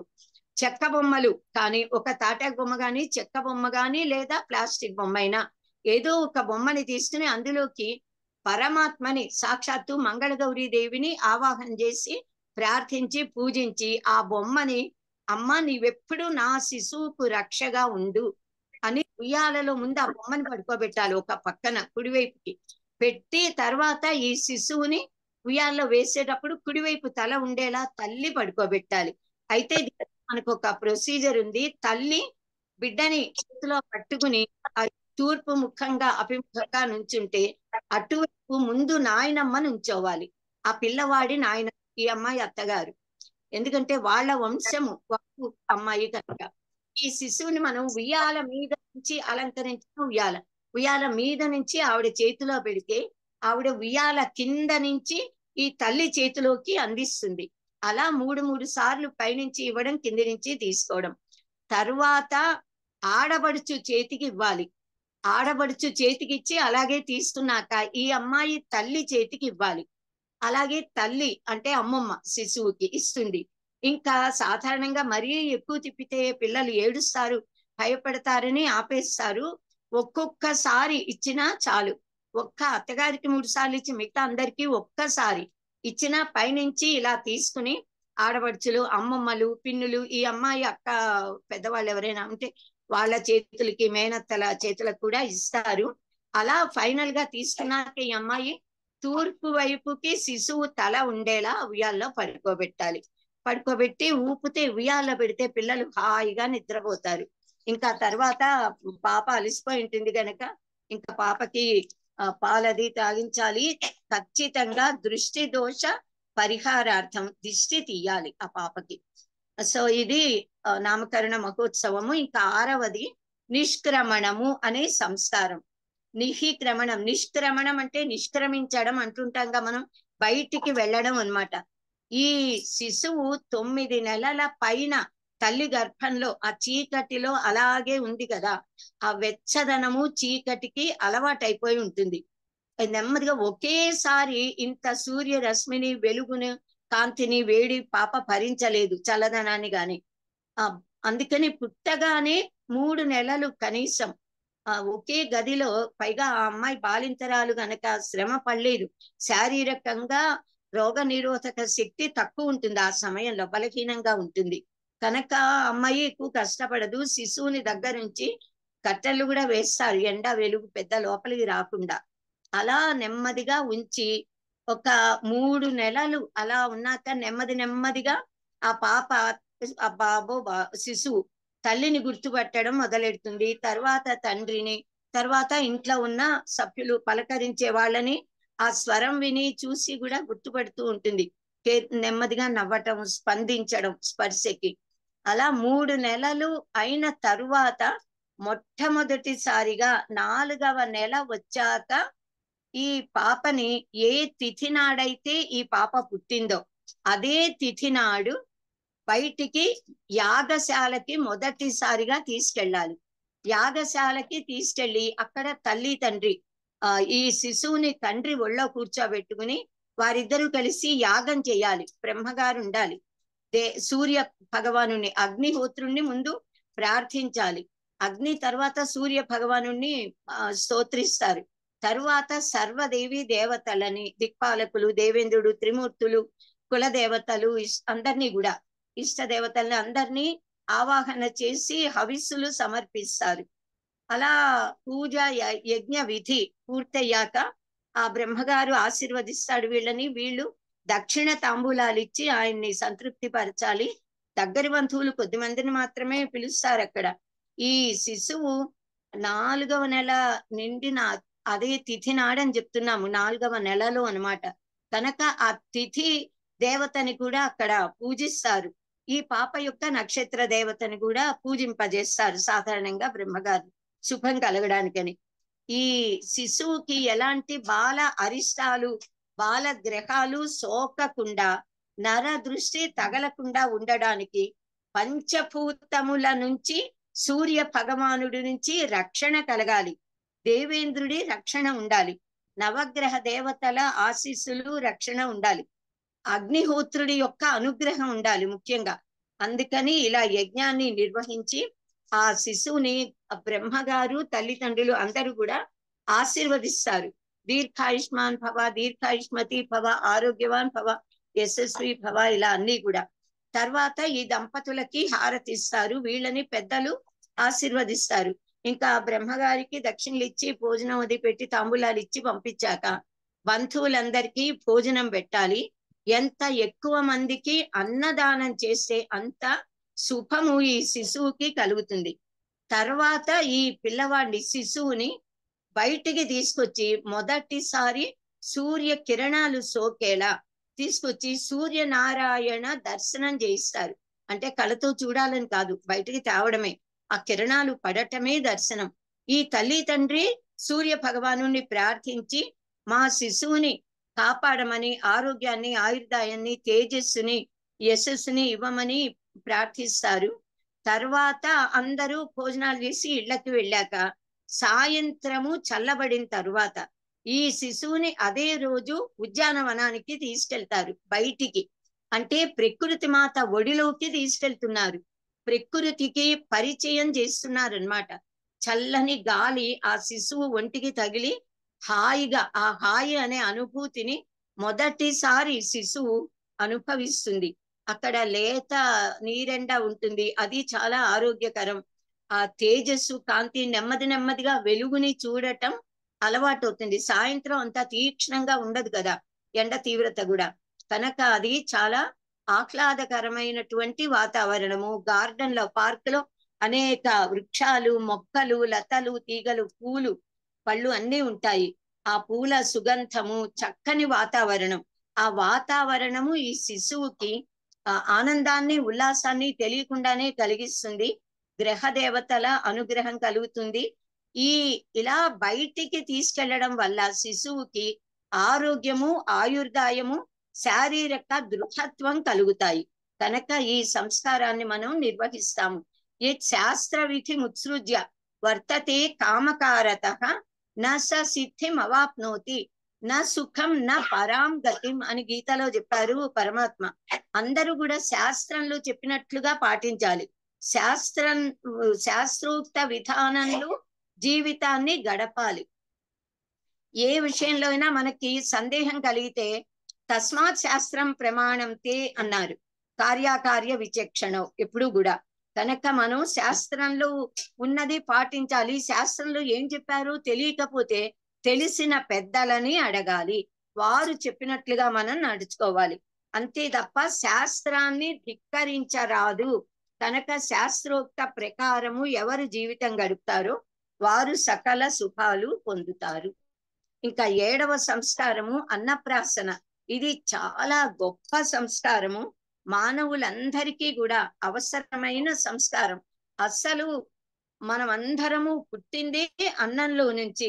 అన్నాద్యేవ ఖల్విమాని భూతాని జాయంతే అన్నేన జాతాని జీవంతి అన్నం ప్రియంచి అభిసంవిశంతి అని అన్నం బ్రహ్మేతి వ్యజానాత్ అని తైత్రీయోపనిషత్తు చెప్తోంది. పుట్టినటువంటి శిశువుకి మొట్టమొదటిసారిగా ఉడికించినటువంటి అన్నమును తినిపించడానికి చేసే కార్యక్రమాన్ని మనం అన్నప్రాసన అంటాము. అసన, అశ్నాతి అంటే తింటున్నాడు, అశనము అంటే భోజనము, అన్నప్రాసన అంటే అన్నమును తినిపించటము. అసలు నిజంగా అన్నం అంటే ఏమిటి అంటే మనమందరము నవధాన్యాలు, ఈ బియ్యం, ఆ ధాన్యాన్ని దంచితే, ఒడ్లు దంచితే వచ్చిన బియ్యాన్ని ఉడికిస్తే వచ్చేది అన్నము. అందులోకి పప్పు కూర లాంటివి పదార్థాలు కలిపి తినడము అన్నం తినడం అనుకుంటాము. కానీ అన్నము అంటే విశ్వంలోని యావత్ పదార్థము కూడా అన్నమే. మెటీరియల్, మ్యాటర్ అండ్ ఎనర్జీ అని చెప్తారు కదా, మ్యాటర్ సర్వము అన్నమే, పంచభూతాలు అన్నమే, ప్రకృతిలో ఉన్న స్థావర జంగమాత్మకమైన విశ్వమంతా ఒకదానికి ఒకటి అన్నము, ఒకదానికి ఒకటి అన్నాదము. అన్నము అన్నాదుడు. మనకి ఎదురుగా పళ్ళెంలో విస్తర్లో అన్నం ఉంటే అది అన్నము. మనము ఎవరము తింటామో మనము అన్నాదులము. అన్నం అత్తే ఇతే అన్నాదక తినేవాడు. పంచభూతాలు కూడా గాలి, నీరు, నిప్పు, భూమి ఇవి ఉన్నాయే పంచభూతాలు. కొద్దిగా నీరుంటే ఎక్కువ నిప్పు దాని మీద పడితే ఆ నీరు ఆవిరైపోతుంది. అంటే వేడిగా మాడుతున్న పళ్ళెం మీద, పెనం మీద నీళ్ళు వేస్తే నీళ్ళు ఆవిరైపోతాయి. అంటే అగ్ని నీరుని, జలాలను తినేసింది. బాగా అగ్ని, నిప్పు అంటుకున్నప్పుడు మనం నీళ్లు పోసి నిప్పులని ఆర్పుతాము, కొండెక్కిస్తామన్నమాట. అంటే అక్కడ నీళ్లు అగ్నిని తినేస్తున్నాయి. అలాగే కొద్దిగా అగ్ని ఉన్నప్పుడు బాగా వాయువు వీస్తే అది కొండెక్కిపోతుంది. అంటే అగ్నిని వాయువు తినేసింది. కొద్దిగా అగ్ని ఉన్నప్పుడు మనం ఊది విసిరి అగ్నిని ప్రజ్వరిల్ల చేస్తాం.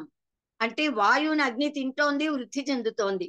అలా అన్నింటికీ అన్వయించి చెప్పారు మన మహర్షులు.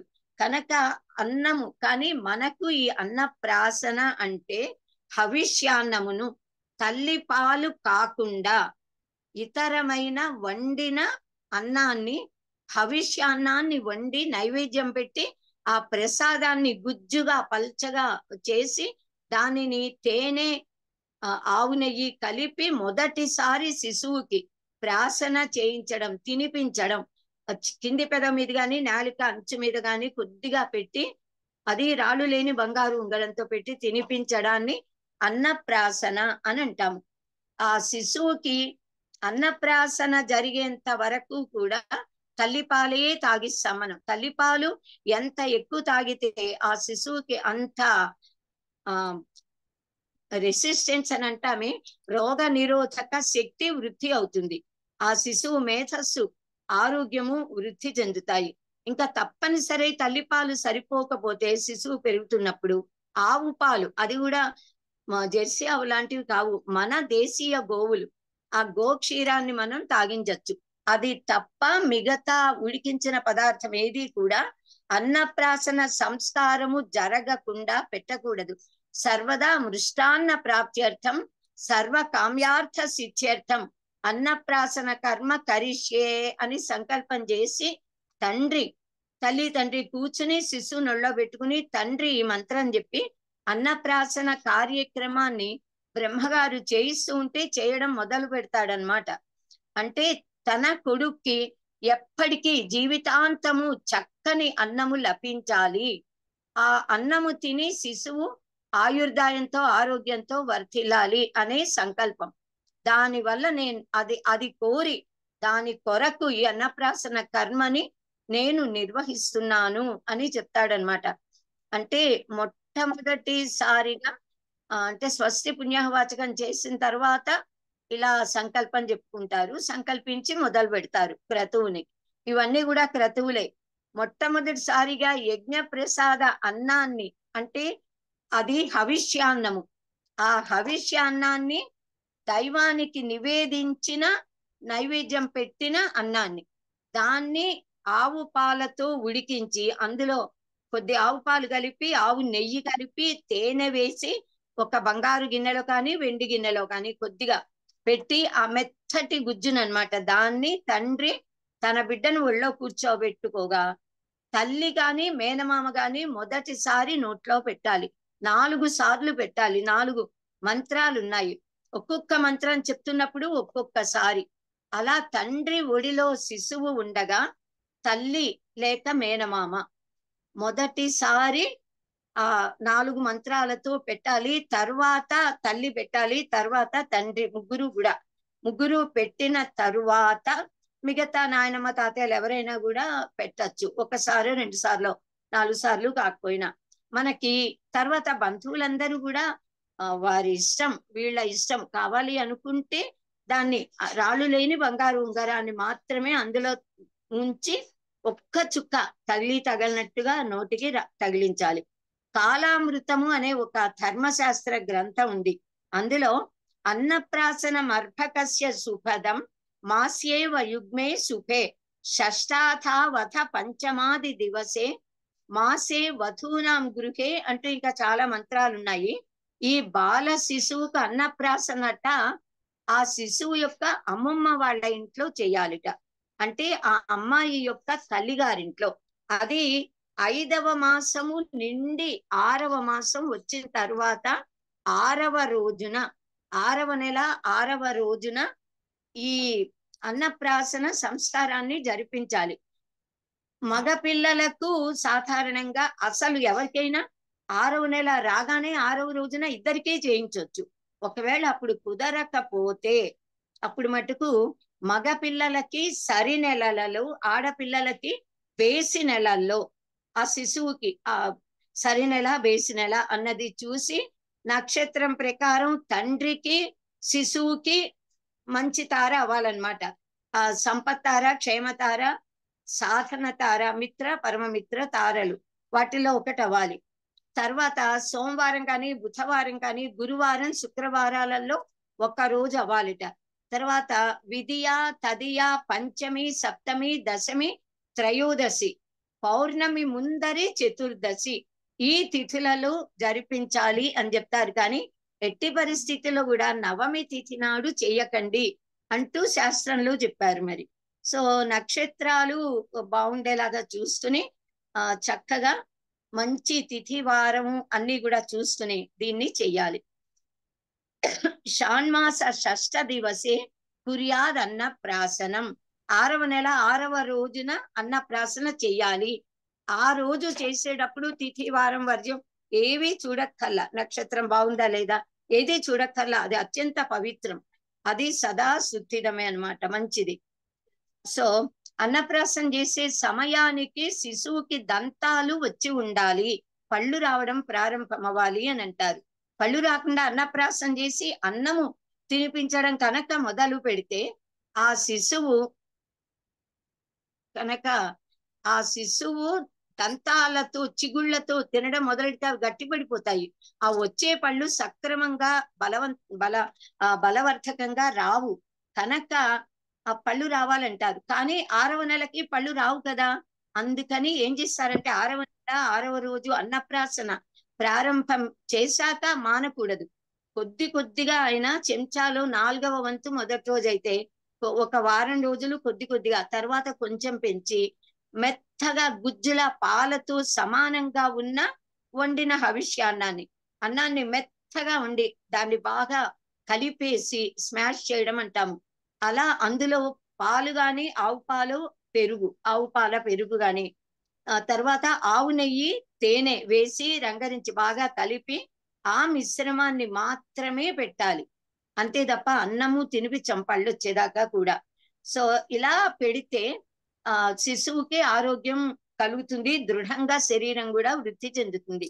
ఈ శిశువుకి ఎవరికైనా కూడా పాలపళ్ళు ఎంత ఆలస్యంగా వచ్చి, ఎంత ఆలస్యంగా పాలపళ్ళు ఊడి, ఎంత ఆలస్యంగా తర్వాత వచ్చే పళ్ళు వస్తే ఆ పిల్లవాడికి అంత ఎక్కువ ఆయుర్దాయం ఉంటుందిట, అంత దృఢ గాత్రుడై ఉంటాడు.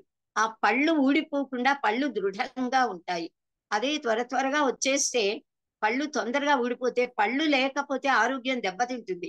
పళ్ళు దంతాలు దృఢంగా ఉంటే అన్ని నమిలి తినగలుగుతాము, పళ్ళు లేకపోతే తినడం చాలా కష్టం. మనం తినే తిండి మీదే కదా మన ఆరోగ్యం అనేది ఉంది, కనుక పళ్ళు దృఢంగా ఉండాలి. శిశువు తల్లి గర్భంలో ఉన్నప్పుడు 5వ నెలలో లేకపోతే 6వ నెలలోనూ భగవంతుడు ఆ శిశువుకి ప్రాణం పోసాడు అంటూ మన పెద్దలు చెప్తూ ఉంటారు. సాధారణంగా మన అమ్మలు మనము అలా చెప్తాము, అంటే అది నమ్మకము. నిజానికి డాక్టర్లు పుట్టినప్పటి నుంచి ఎప్పుడైతే శిశువు కడుపులో పడతాడు అప్పటి నుంచే హార్ట్ బీట్ ఉందని, ప్రాణం ఉందని చెప్తారు. అది పెరుగుతోంది, అవయవాలను సంతరించుకుంటోంది. కానీ మన పౌరాణిక సంప్రదాయం అనుకోవచ్చు 6వ నెలలో జీవుడు ప్రవేశిస్తాడు అంటారు. సో ప్రాణి ఎప్పుడు వచ్చిందో అప్పుడే జీవుడు వచ్చేస్తాడు నిజానికి. కానీ అలా నమ్మకాలు అలా చెప్తాం గనక 6వ నెల 6వ రోజున మనం అన్నప్రాసన చేస్తే ఆ జీవుడికి తిండి లభిస్తుంది అని అది ఒక నమ్మకం. తర్వాత కడుపులో ఉన్నప్పుడు ఆ గర్భంలో ఉన్న సమయంలో తప్పనిసరిగా ఎంతో అంతో ఉమ్మనీరు మింగేస్తారు వీళ్ళు. కొంతమంది శిశువులు ఎక్కువ మింగచ్చు, కొంతమంది తక్కువ. కానీ ఆ నీళ్లలోనే, అంటే తల్లి గర్భనాళం నుంచి శిశువు గర్భనాళానికి ఆ నాళంతోనే లింక్ ఉండి తల్లి తిన్న ఆకారము శక్తి శిశువుకి వెళుతోంది ఆహారంగా. కానీ ఆ నీళ్లలో ఫ్లోట్ అవుతూ తేలుతూ ఉంటాడు కదా, ఆ ఉమ్మనీరు మింగుతాడు. అదంతా బయటికి పోవాలి, శరీరానికి శక్తి రావాలి, బలం కలగాలి, దృఢత్వం రావాలి. కనుక అన్నప్రాసన చేయించేటప్పుడు గర్భమలాంబు పాన దోష పరిహారార్థం నివృత్త్యర్థం అని సంకల్పంలో చెప్తారు. గర్భములోని మలభరితమైన అంబు అంటే జలములని పాన త్రాగటం అనే దోషాన్ని నివారించడం కోసం ఈ అన్నప్రాసన చేస్తున్నాము అని అంటూ చెప్తాము. అంటే శిశువు యొక్క దేహం మొత్తం సుకుమారంగా ఉంటుంది, జీర్ణ వ్యవస్థ చాలా తక్కువగా ఉంటుంది పసిపిల్లలకి. ఇంకా లివర్ అనేది, కాలేయము చాలా సుకుమారంగా ఉంటాయి అన్ని అవయవాలు. కనుక దానికి శక్తి రావాలి, తిన్నది హరించుకోవడం అంటాము, అరిగించుకునే ఆ జీర్ణ శక్తి వృద్ధి అవ్వాలి. జఠరాగ్ని, పంచభూతాలు మన దేహంలో ఉన్నాయి, పంచభూతాలు బయట ఉన్నాయి. జీవుడు పెరుగుతున్న కొద్దీ, అంటే ఆ దేహం వృద్ధి చెందుతూ ఉంటే ఆ పంచభూతాల శక్తి కూడా వర్ధిల్లుతుంది. అప్పుడు నెమ్మదిగా రోగ నిరోధక శక్తి పెరిగి తినగలుగుతాడు, అరిగించుకోగలుగుతాడు అన్నమాట.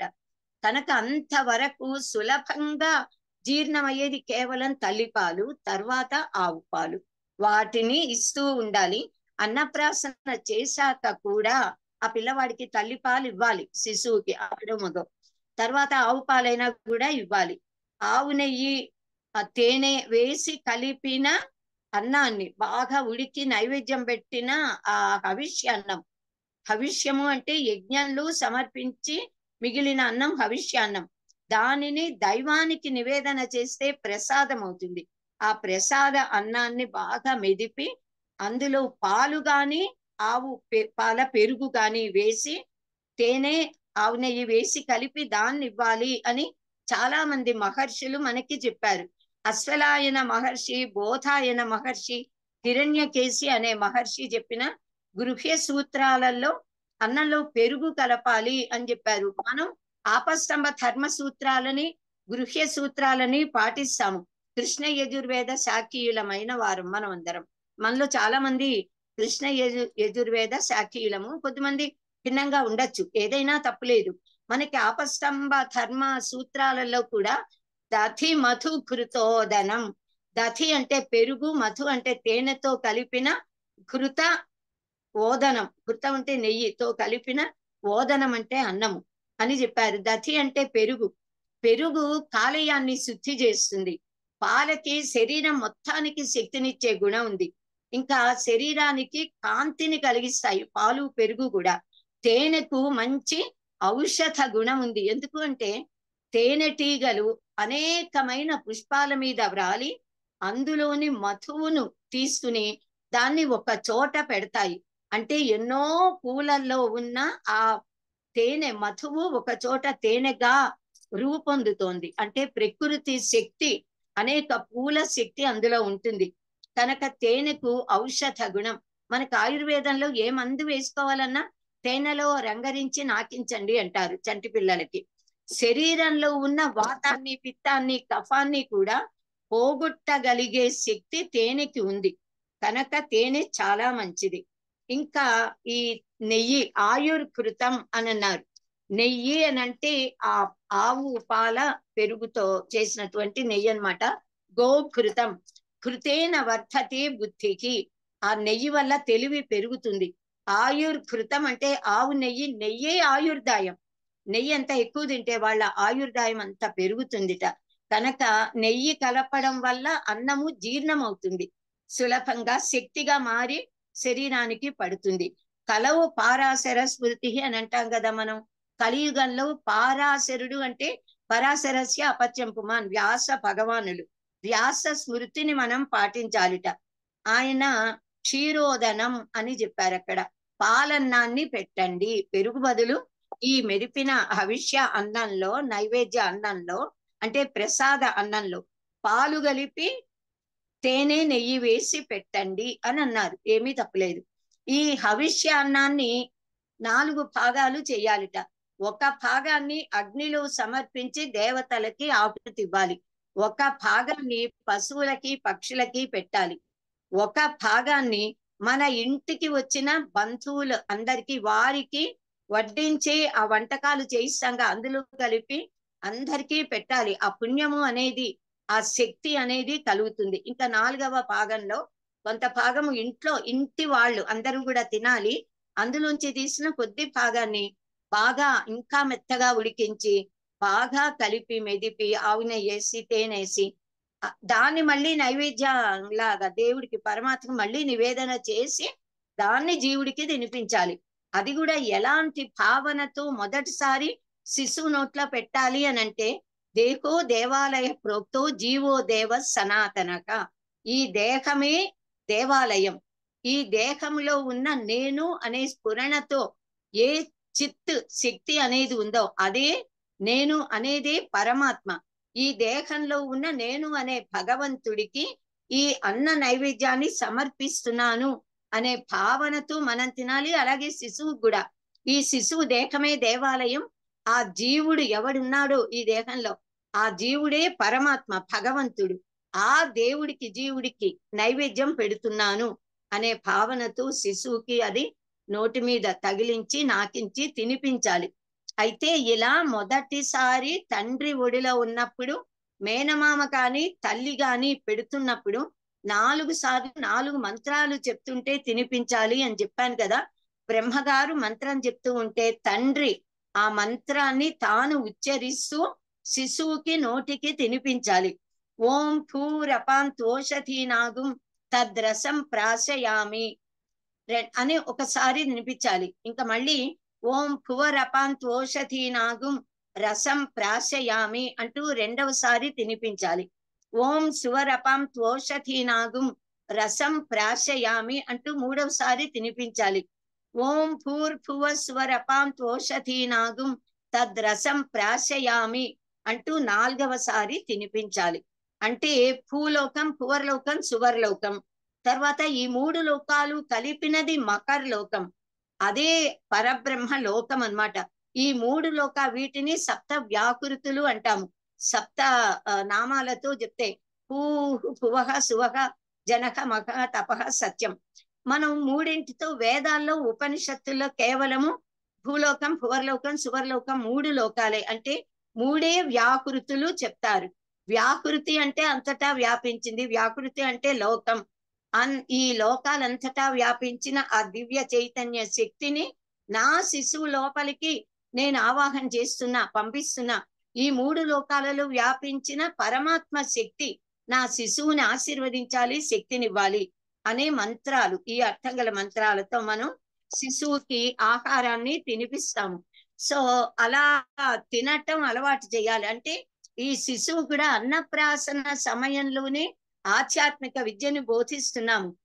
నైవేద్యము పరమాత్మకి నివేదించిన ప్రసాదాన్ని తినాలి అనే జ్ఞానం కలిగేలా చేస్తున్నాము.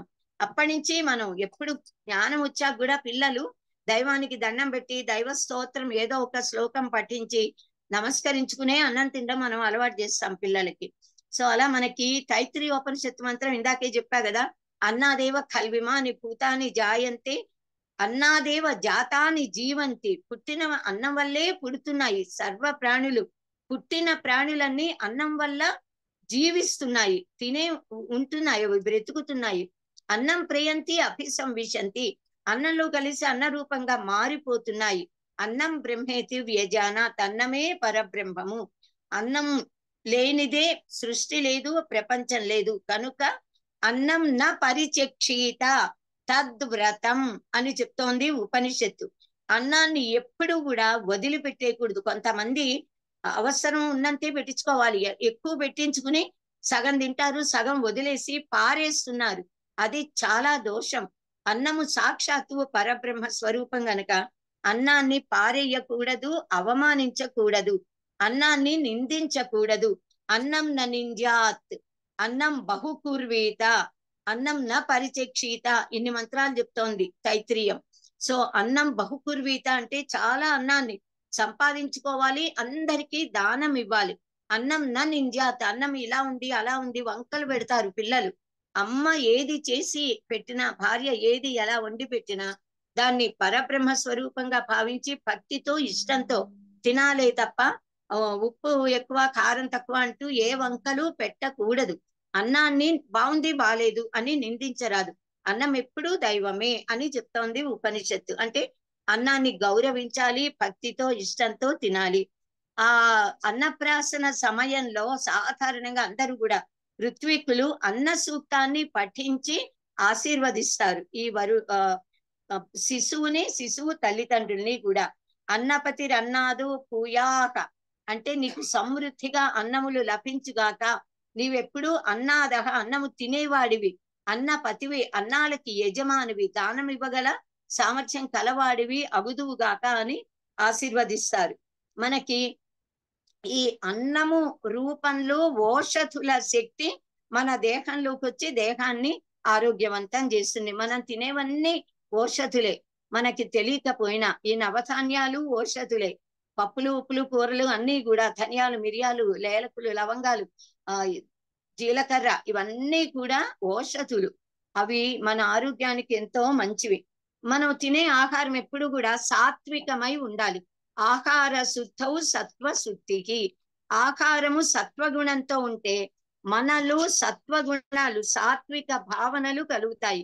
ఎవరిలో సత్వగుణం ఎక్కువగా ఉంటుందో ఆ సత్వగుణాన్ని శుద్ధ సత్వగుణంగా మార్చుకోగలిగితే వారే దేవతలు, శుద్ధ సత్వగుణ సంపన్నులు.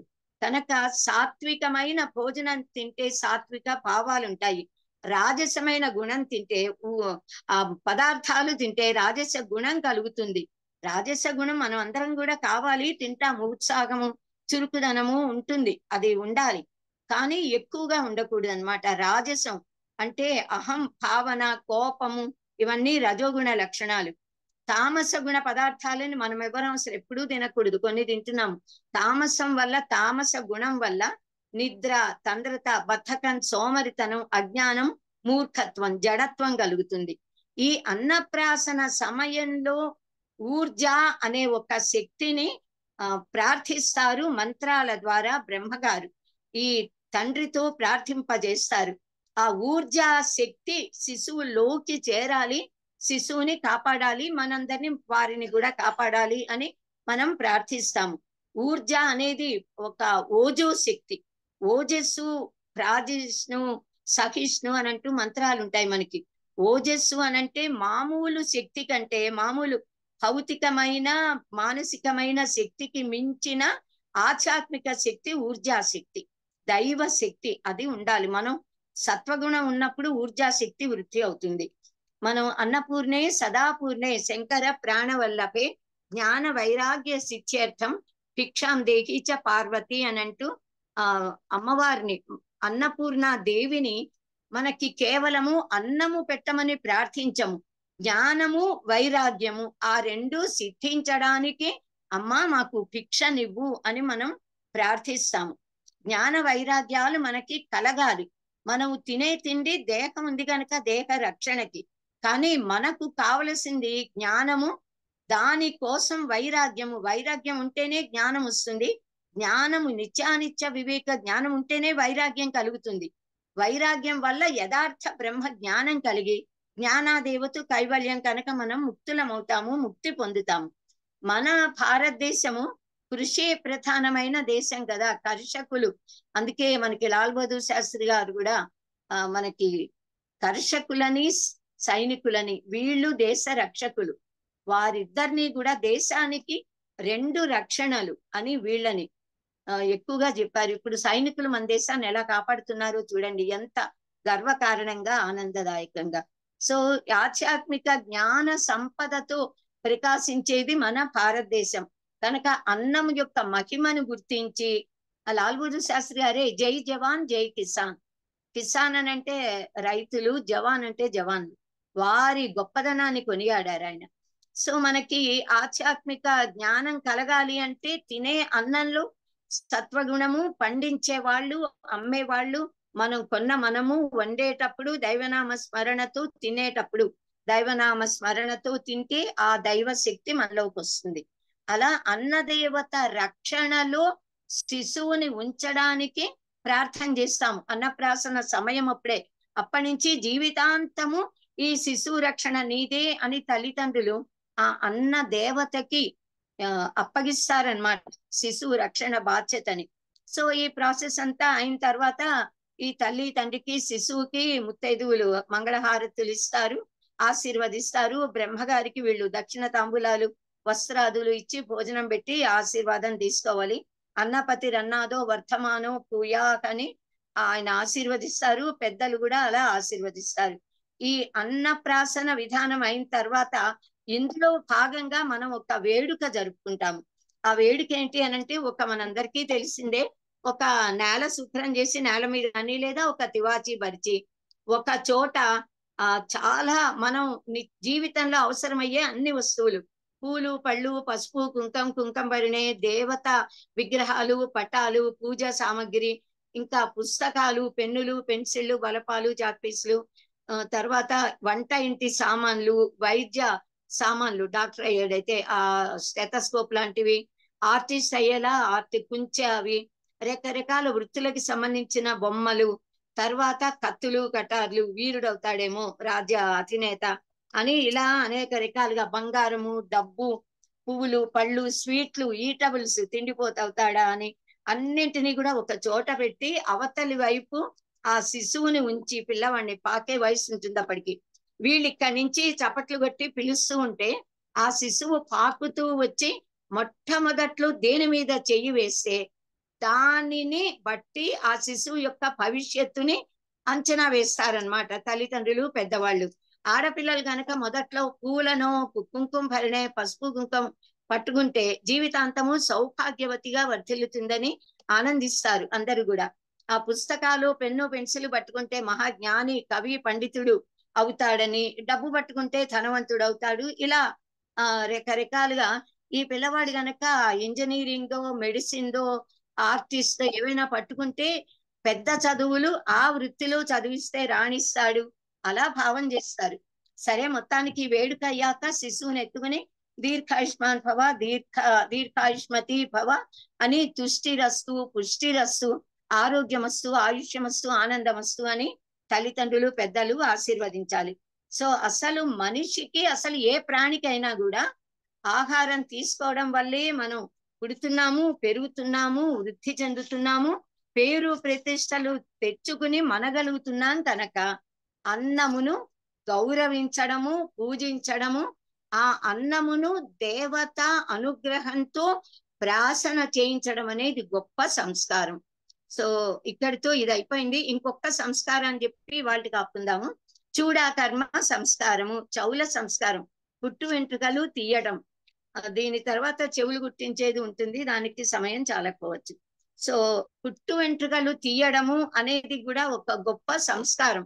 అందులో విశేషంగా మనకి ఆంధ్రులకి ఆ పుట్టు వెంట్రుకలు కలియుగ ప్రత్యక్ష దైవమైన వెంకటేశ్వర స్వామికి సమర్పించడము అన్నది ఒక అనూచానంగా వస్తున్న ఆచారం, సంప్రదాయం.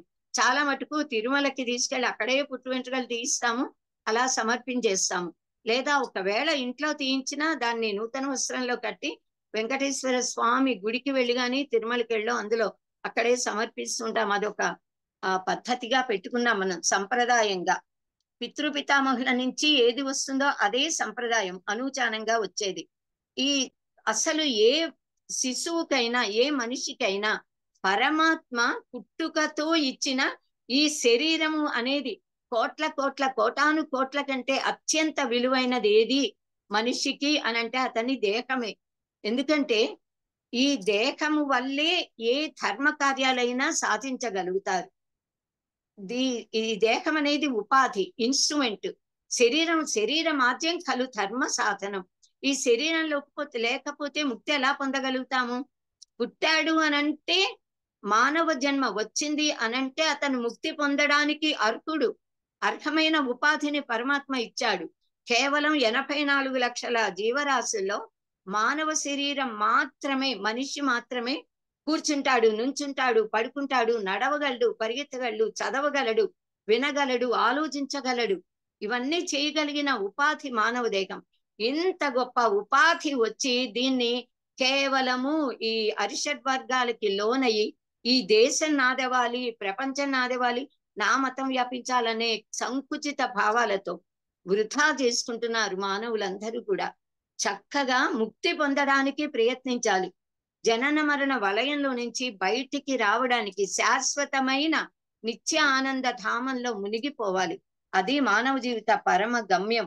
ఈ శిశువుకి భగవంతుడిచ్చిన ప్రతి ఇంద్రియము, ప్రతి అవయవము కూడా చాలా శక్తిమంతం, అత్యంత పవిత్రమైనది. మనకి సపోజ్ దేవుడిచ్చిన శరీరం ఆరోగ్యంగా ఉంటుంది ఎవరికైనా, తర్వాత ఏ యాక్సిడెంటో అయ్యి కాలు విరిగింది అనుకోండి, కొత్త కాలు, డాక్టర్లు దాన్ని ఏదో ఆపరేషన్ చేస్తారు, ఎముకల్ని అతికిస్తారు. కానీ దేవుడు పుట్టించినప్పుడు ఉన్న ఆ దృఢత్వం గాని, ఆ వంగగల శక్తి, అది ఆ పెట్టుడు కాలికి ఉండదుగా. అలాగే శరీరంలో ఏ భాగమైనా, ఇప్పుడు గుండె తీసి గుండెలు పెట్టేస్తున్నారు, హార్ట్ ట్రాన్స్ప్లాంటేషన్, కానీ ఆ మొదటి గుండెకున్న శక్తి దీనికి ఉండదు కదా. అలాగే మనకి భగవంతుడిచ్చిన దంతాలు శక్తివంతమైనవి, చక్కగా నమిలి తినగలుగుతాం, ఆరోగ్యంగా ఉంటాం. ఒక వ్యక్తి గిట పళ్ళన్నీ విరిగిపోయాయి, ఏదో సడన్ గా అన్నమాట, ఏదో ఆడుతున్నాడో ఏదో తగిలింది, తగలగానే పళ్ళన్నీ పడిపోతే డాక్టర్ దగ్గరికి వెళ్ళాట. ఆయన కొత్త పలు వరుస కడతారుగా, కట్టిచ్చాడు. ఇచ్చి, నాయన నువ్వు ఈ పలు వరుస దీన్ని బాగా జాగ్రత్తగా చూసుకో, నువ్వు బాగా కడిగి నీట్ గా ఉంచి పెట్టుకోవాలి. తిండమయ్యాక దాన్ని తీసి బాగా శుద్ధి చేసి దాచుకోవాలి, జాగ్రత్త అని చెప్పాట. అంటే అతను, అమ్మమ్మ ఎంత మాట అండి, ఆ పళ్ళంటే ఊరికే వచ్చాయి, ఇవి నేను 1,00,000 రూపాయలు వస్తే వచ్చాయి, నేను జాగ్రత్తగా చూసుకుంటా అన్నట్ట. అది మూర్ఖత్వం. ఎన్ని లక్షలు కోట్లు పోసినా భగవంతుడిచ్చిన దేహంలోని అవయవాలు, ఇంద్రియాలు, వీటికి ఉన్న శక్తి పెట్టుడు దానికి ఉండనే ఉండదు. కానీ ఒక్క పుట్టు వెంట్రుకలు మాత్రమే అపవిత్రమైనవి అని మనం భావిస్తాము. ఎందుకంటే మానవుడికి, ఆ జీవుడికిట తల్లి గర్భంలో ఉన్నప్పుడు క్రిందటి జన్మల అన్ని వాసనలు మొత్తం గుర్తుంటాయిట. అందుకే భగవంతుడా నన్ను ఇక్కడి నుంచి బయటపడి నేను మళ్ళీ తప్పులు చేయను, నీ దగ్గరికి వచ్చేలాగా ధర్మ మార్గంలో చరిస్తానని మొక్కుకుంటాట. ఈ జీవి పిల్లవాడు పుట్టాక ఆ జుట్టుని అంటి పెట్టుకుని ఆ పాత జన్మల జ్ఞాపకాలు ఉంటాయిట. అతడి వాసనలు జుట్టుని అంటి పెట్టుకుని ఉంటాయిట, పుట్టు వెంట్రుకలని అంటి పెట్టుకుని. అందుకని అవి పూర్తిగా తీస్తే గాని ఆ జ్ఞాపకాలు పూర్తిగా పోయి తను ఈ లోకంలో పడడనమాట. ఇంకో కారణము, ఈ శరీరం అంతా ఆ ఉమ్మ నీరులో ఫ్లోట్ అయి తిరుగుతూనే ఉన్నా ఆ జుట్టు బాగా నీళ్లలో నానిపోవడం వల్ల ఆ చెడు దుష్టత్వము అనేది, ఆ కల్మషము అనేది జుట్టుకి బాగా పట్టుకుపోతుంది. అది కేవల స్నానాలు, తలంటి స్నానాలతో పోయేది కాదు. శరీరాన్ని నూనె రాసి నలుగుబెట్టి స్నానాలు చేస్తే శరీరం శుద్ధమవుతుంది, కానీ ఆ పుట్టుకతో వచ్చిన వెంట్రుకలలోని దోషం పోదుట. అందుకని ఆ వెంట్రుకలని మొత్తం తీసేయాలి, పుట్టు వెంట్రుకలు. తరువాత వచ్చే జుట్టు ఒత్తుగా వస్తుంది, నల్లగా గట్టిగా ఒత్తుగా బాగా దృఢంగా పొడుగ్గా పెరుగుతూ ఉంటుంది కూడా.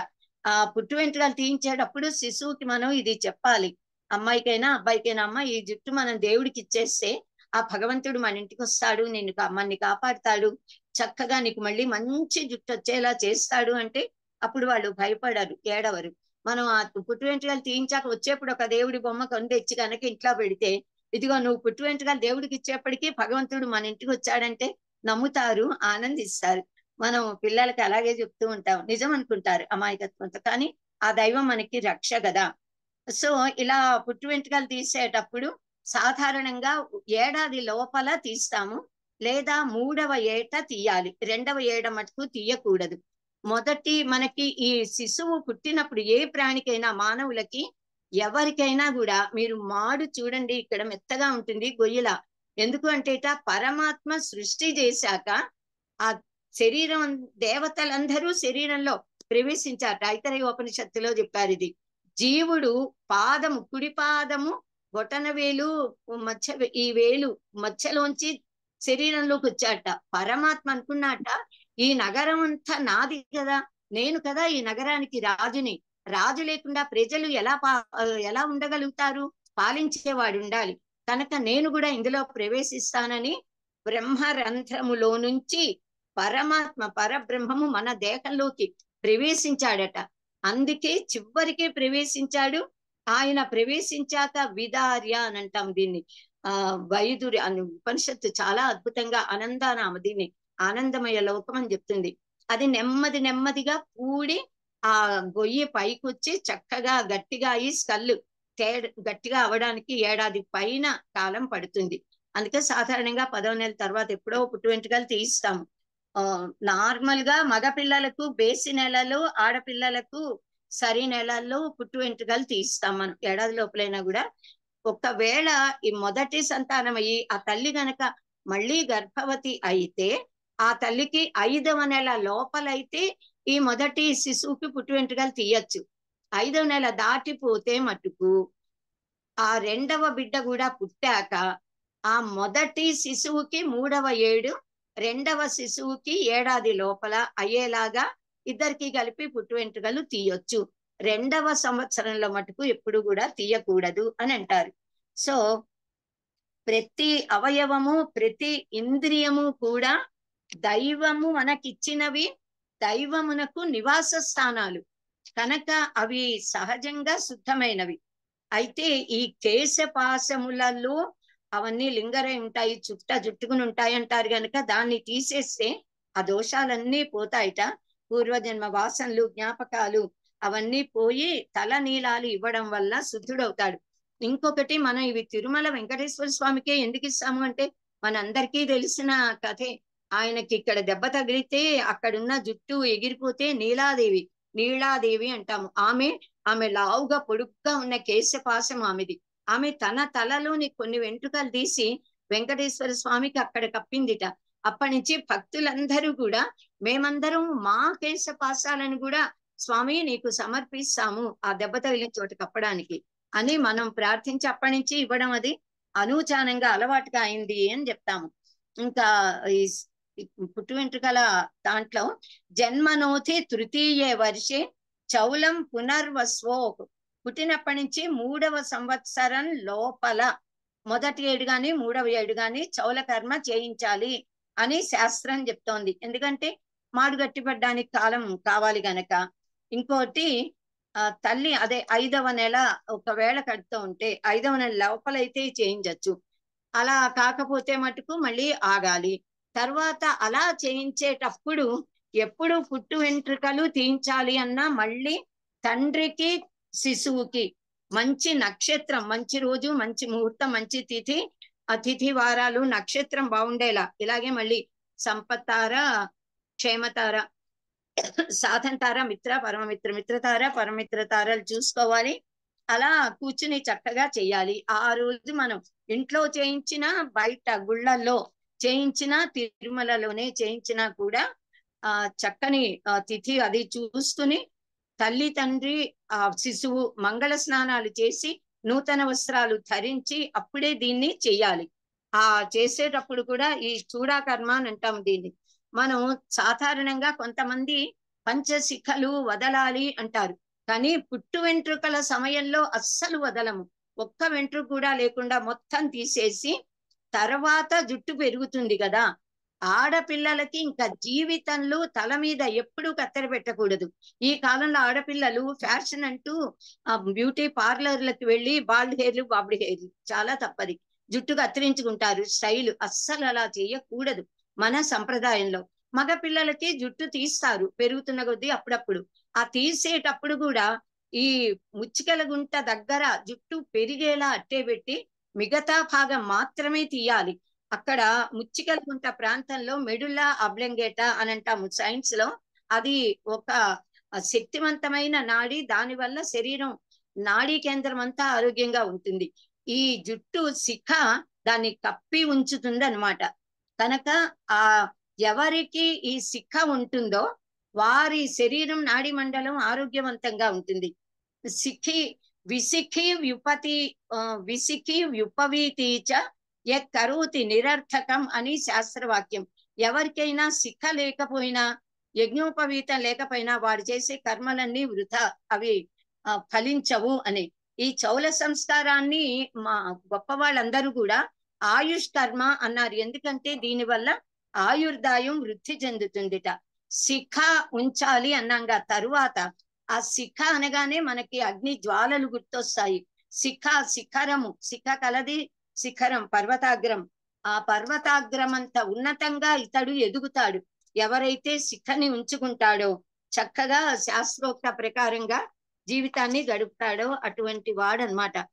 తర్వాత మనకి ఎప్పుడు కూడా ఈ జుట్టు పిలక అని అంటాము, దాన్ని శిఖ అని అంటాము శాస్త్రంలో. ఆ పిలక ఉంటే చాలా మంది పిలక పంతులోనే ఎక్కిరిస్తూ ఉండే వాళ్ళని బ్రాహ్మణ పిల్లలు మానేశారు, కానీ చాలా తప్పు. ఎవరిని కూడా పరిహాసం చేయకూడదు. చేస్తే వీళ్ళు పట్టించుకోకపోతే అది వాళ్ళకే పోతాయి.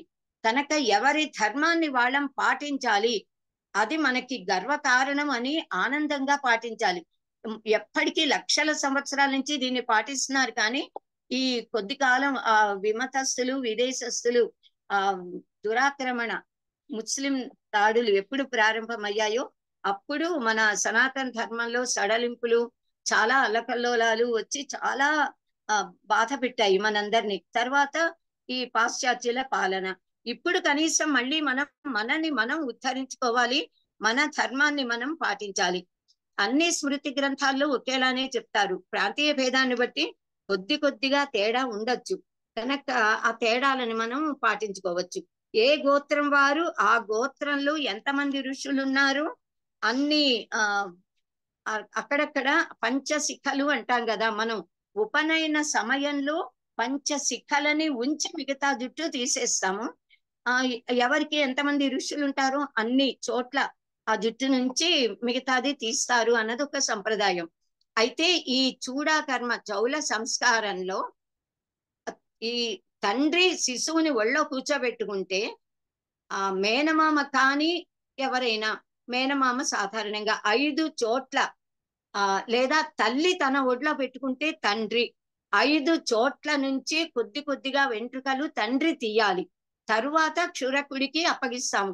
తండ్రి తన ఒడిలో బిడ్డను పెట్టుకుంటే క్షురకుడు ముందు కుడివైపు భాగాన్ని, తర్వాత ఎడం వైపు భాగాన్ని, తర్వాత వెనక భాగాన్ని, తర్వాత మధ్య భాగం, తర్వాత ముందు భాగం, ఇలా ఈ పద్ధతిలో నెమ్మది నెమ్మదిగా మొత్తం జిట్టంతా తీసేసి సంస్కరిస్తాడు.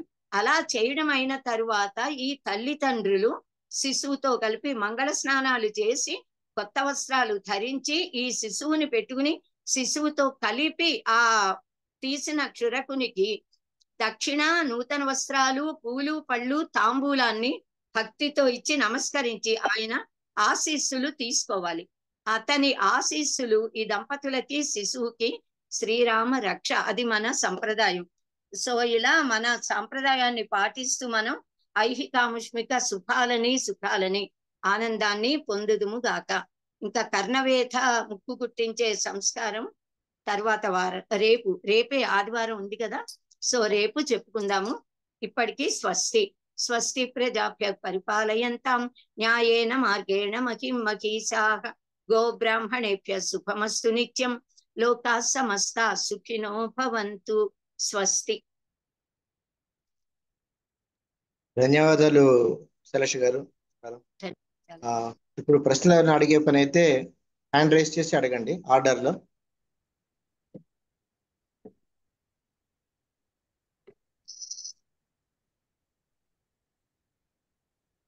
నమో నమః. నేను అడగొచ్చండి చిన్న ప్రశ్న. అడగండి.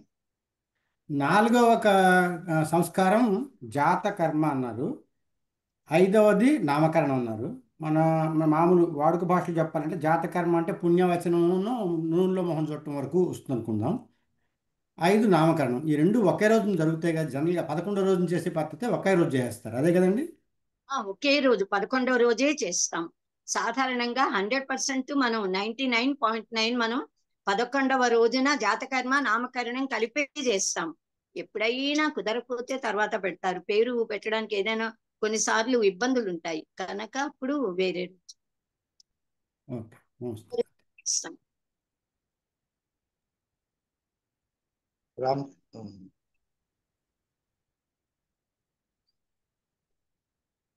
నెక్స్ట్ ఎవరిని అడుగుతున్నారా? చేయలేదండి. ఎవరికైనా డౌట్స్ ఉంటే కనుక హ్యాండ్ రైజ్ చేసి అడగండి.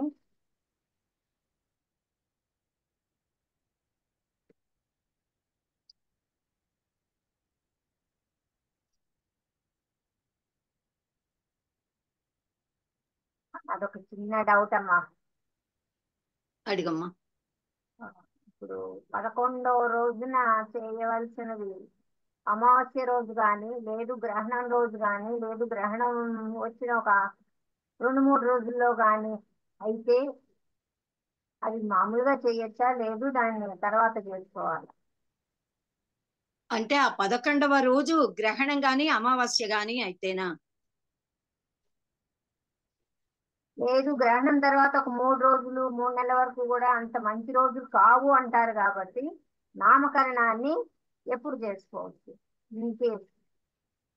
అస్సలు అంటే గ్రహణం వస్తే మట్టుకు ఆ 11వ రోజు ఒకవేళ గ్రహణం అయితే అది సూర్యగ్రహణమా చంద్రగ్రహణమా దాని మీద ఆధారపడి ఉంటుందిగా.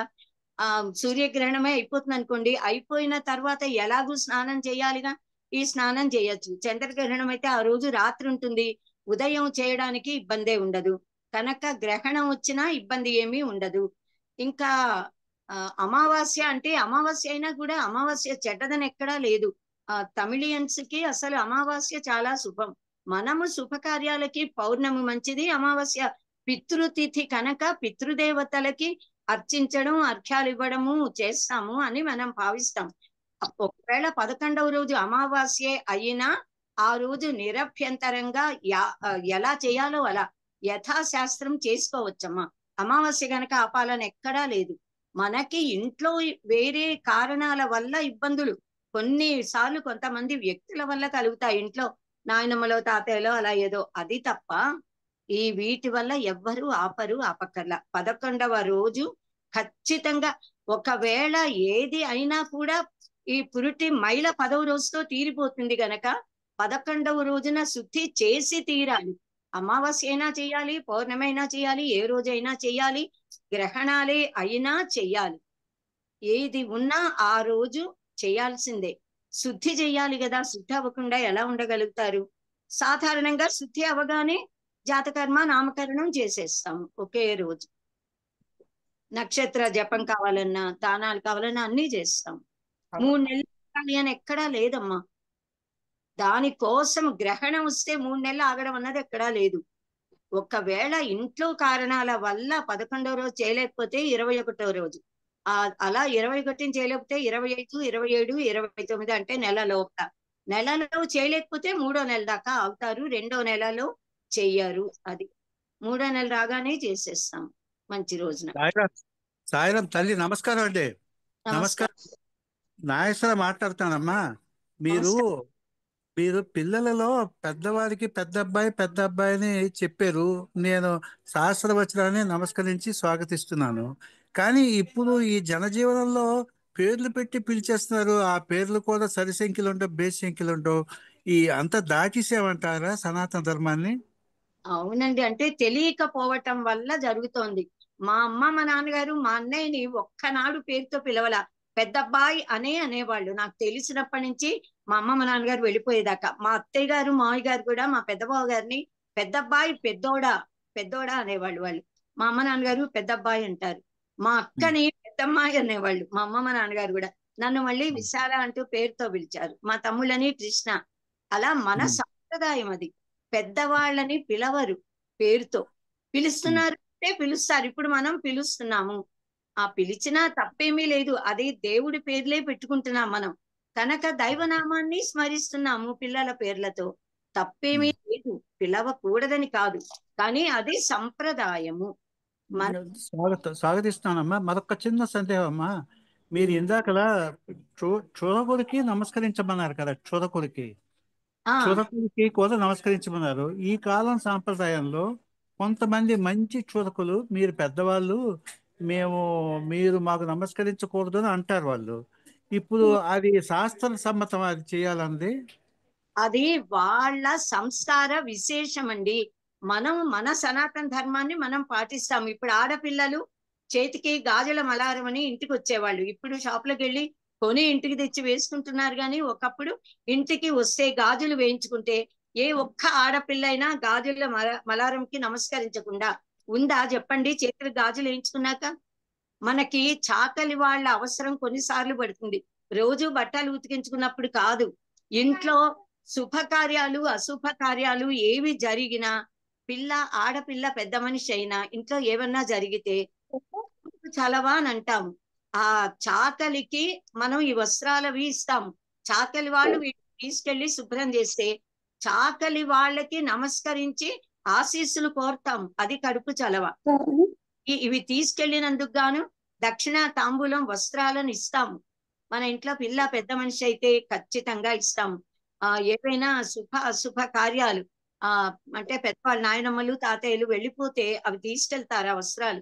అప్పుడు కూడా వాళ్ళు అది శుభ్రం చేసినందుకు వారికి బట్టలు పెట్టి దక్షిణ పూలు పళ్ళు తాంబూలం ఇచ్చి నమస్కరిస్తాము. వాళ్ళ ఆశీస్సులు మనకి రక్ష.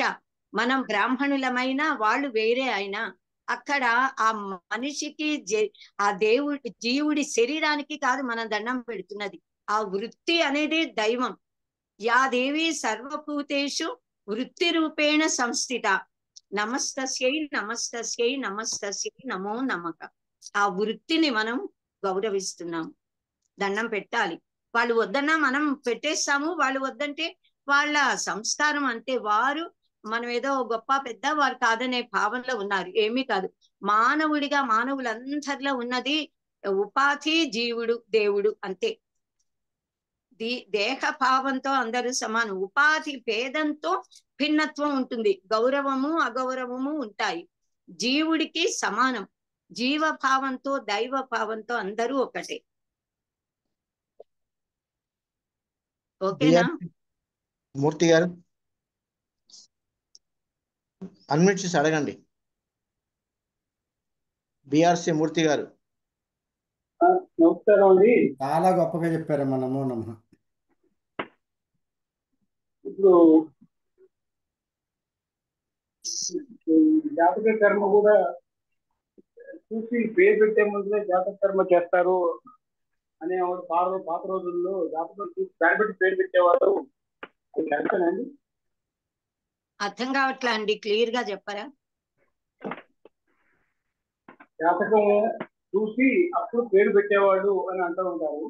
పేరు పెట్టేవాళ్ళ? ఇది కరెక్టేనా? ఇది ఈ రోజుల్లో ఎన్ని నెలల తర్వాత జాతకం చూపించుకోవచ్చు, లేకపోతే ఎంత వయసు తర్వాత జాతకం మనం చూపించుకోవచ్చు పిల్లవాడిని?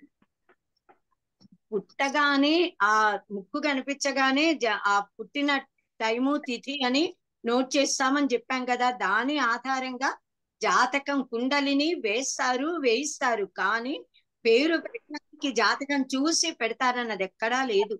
ఏమో ఎవరిద్దరు అలా ఉన్నారేమో, నాకు తెలీదు. నామము అన్నది మాసనామము ఏ మాసంలో పుడతాడో దాన్ని బట్టే ఉంటుంది. నక్షత్ర నామము ఏ నక్షత్రంలో ఏ పాదంలో పుట్టాడో దాన్ని బట్టి ఉంటుంది కదా. వ్యవహార నామము వీళ్ళ ఇష్టమే కదా తల్లిదండ్రులది. కనుక నామకరణానికి జాతకానికి సంబంధం ఏమీ లేదు. వాళ్ళ జాతకంలో ఎలా ఉందో అలా ఎదుగుతారు. అలా పరమాత్మ నిర్ణయం అయితే దానికి తగిన నామాన్ని దేవుడే స్ఫురింపజేస్తాడు, పెడతారు. వీళ్ళు పెట్టిన నామానికి అన్వర్థంగా వాళ్ళు బ్రతకచ్చు. ఎంతమంది పేరు ఒకటైతే దానికి భిన్నంగా ఎదగట్లేదు. మనకి రాణి మదాలసది తెలుసు కదా, మదాలస భర్త.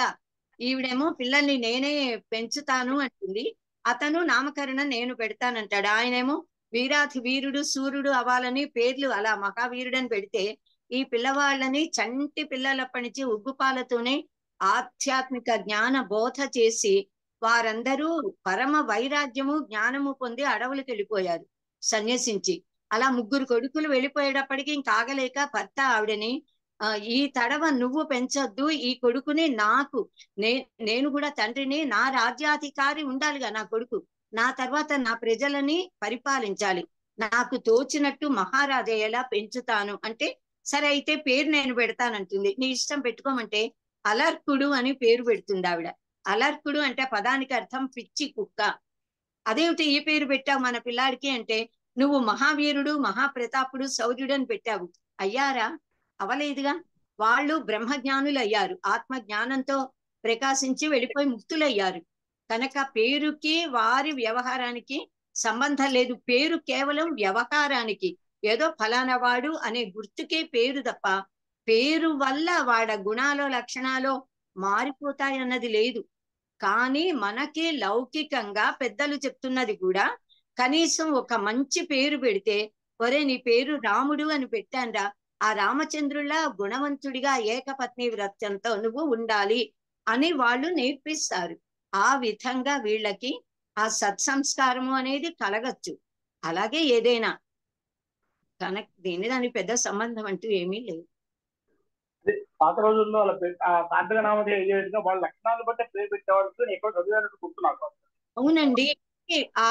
ఇక్కడ నుదురు పాపిట ప్రారంభం దగ్గర సహస్రారంలో వాసన చూడటం, మూర్కొనటము, ముద్దు పెట్టుకోవడం అంటాము. తల్లి తండ్రి, ముఖ్యంగా తండ్రి అలా వాసన చూసేటప్పటికిట ఆ జీవుడి సంస్కారాలు, ఇష్టాలు అయిష్టాలు పెద్ద అయితే పెరిగి ఏమవుతారు అన్నది ఇవన్నీ వాళ్ళకి తెలిసేవిట. అది ఒక శాస్త్రం. దాన్ని బట్టి దానికి తగిన నామాన్ని పెట్టేవాళ్ళు.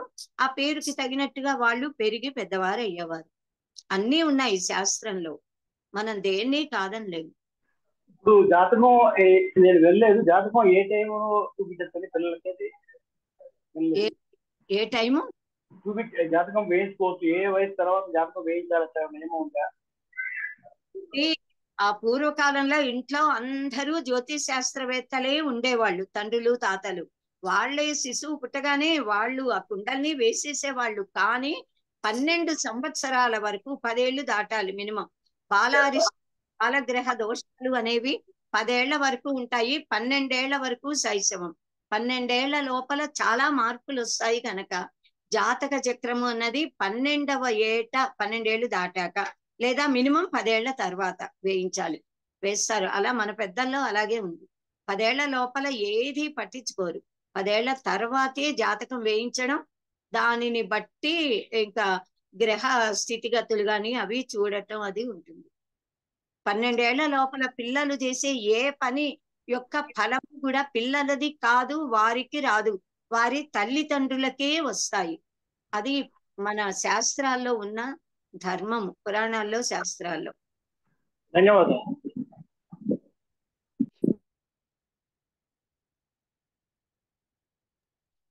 ధన్యవాదాలమ్మా, చాలా బాగా చెప్పారు. ఎవరైనా అడుగుతారా? లేకపోతే ప్రార్థన చేస్తారు హైమవతి గారు. స్వస్తి ప్రజాభ్యః పరిపాలయంతాం న్యాయేన మార్గేణ మహిషాః గోబ్రాహ్మణేభ్యః శుభమస్తు నిత్యం. లోకాః సమస్తాః సుఖినో భవంతు. కాలే వర్షతు పర్జన్యః పృథివీ సస్యశాలినీ. దేశోऽयं క్షోభరహితో బ్రాహ్మణాः సంతు నిర్భయాः. అపుత్రాः పుత్రిణः సంతు పుత్రిణः సంతు పౌత్రిణः. అదనా సదనా సంతు జీవంతు శరదాం శతం. సత్యం వద ధర్మం చర స్వాధ్యాయాన్ మా ప్రమదః. సర్వే భవంతు సుఖినః సర్వే సంతు నిరామయాః. సర్వే భద్రాణి పశ్యంతు మా కశ్చిద్ దుఃఖభాగ్ భవేత్. ఓం శాంతి శాంతి శాంతి. ఓం పూర్ణమదః పూర్ణమిదం పూర్ణాత్ పూర్ణముదచ్యతే పూర్ణస్య పూర్ణమాదాయ పూర్ణమేవావశిష్యతే. ఓం శాంతి శాంతి శాంతి. సర్వే జనా సుఖినో భవంతు. స్వస్తి. నమస్కారాలు, ధన్యవాదాలు హైమవతి గారు. మనం జాతీయ గీతం ఆలోచిద్దాం.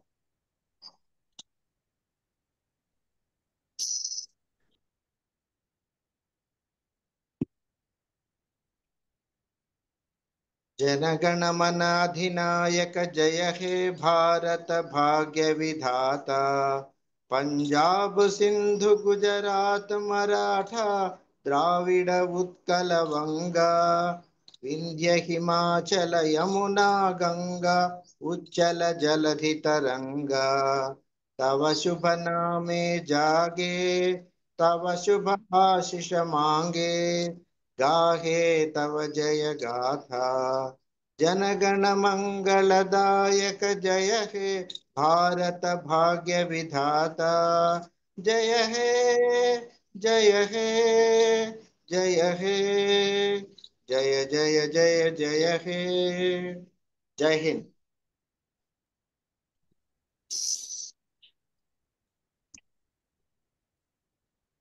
ఎవరైనా చెప్పదలుచుకున్నారా? ఏమైనా matters any?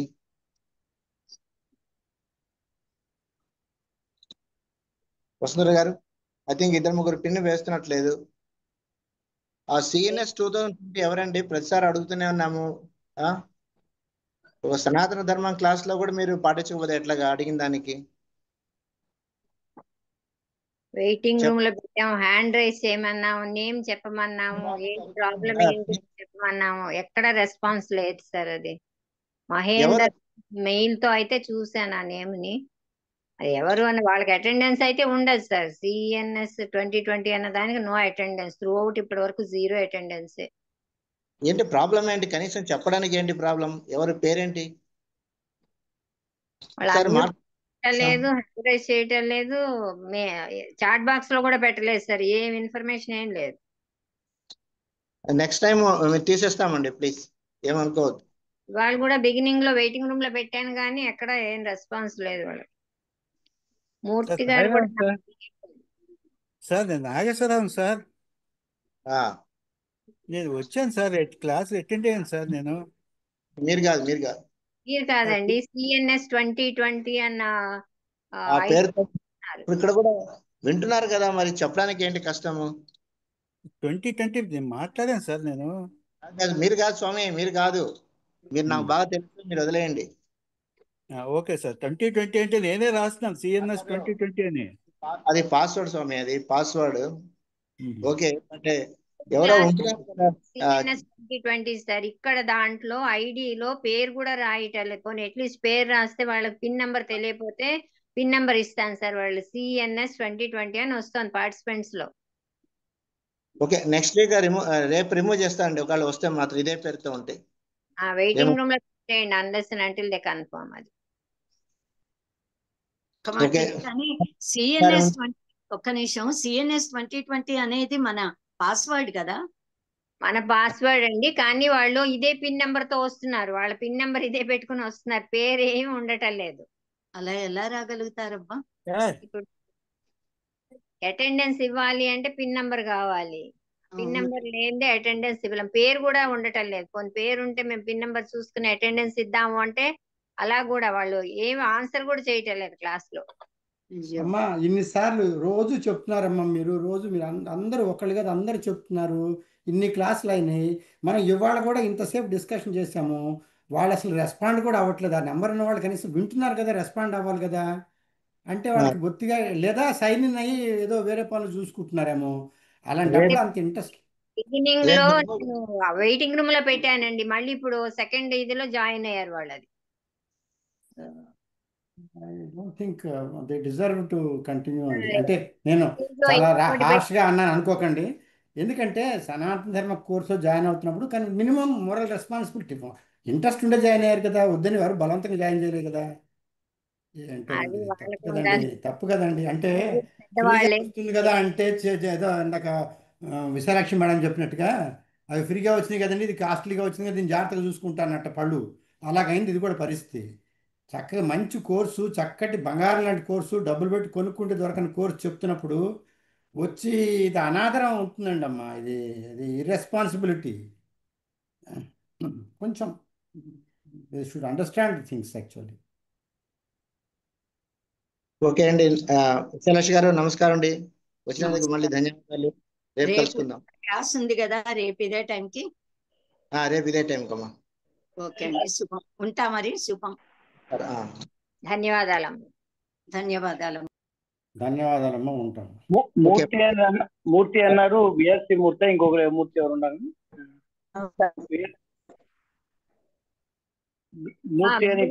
BRC capital BRC మూర్తి గారు.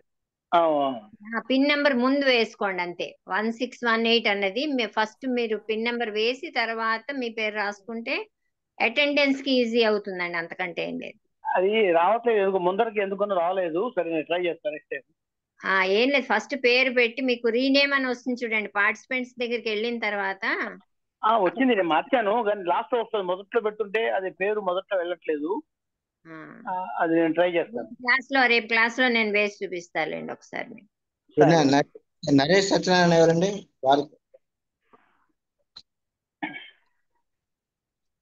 వారు కూడా పిన్ నెంబర్ వేయండి స్వామి, రేపన్నా వేయండి. ఓకే అండి, మనం ఎండ్ చేసుకుందాము. ఓకే. ఈ మధ్యలో కొన్ని క్లాసులు మిస్ అయ్యాను, అది ఏమన్నా ఎగ్జామ్ ఇలాంటివి ఏమన్నా ఈ మధ్యలో ఉన్నాయండి? ఇప్పుడు ఏమి మధ్యలో ఏం కాలేదు, కానీ మీరు అవన్నీ చూడండి, యూట్యూబ్ లో ఉంటాయి కదా, లేక మీ గ్రూప్ లో కూడా పంపించాను వీడియోలు, అవి చూసుకోండి. సరే, థ్యాంక్ యూ. రైట్, అందరికీ నమస్కారం. I'm closing. నమస్కారం.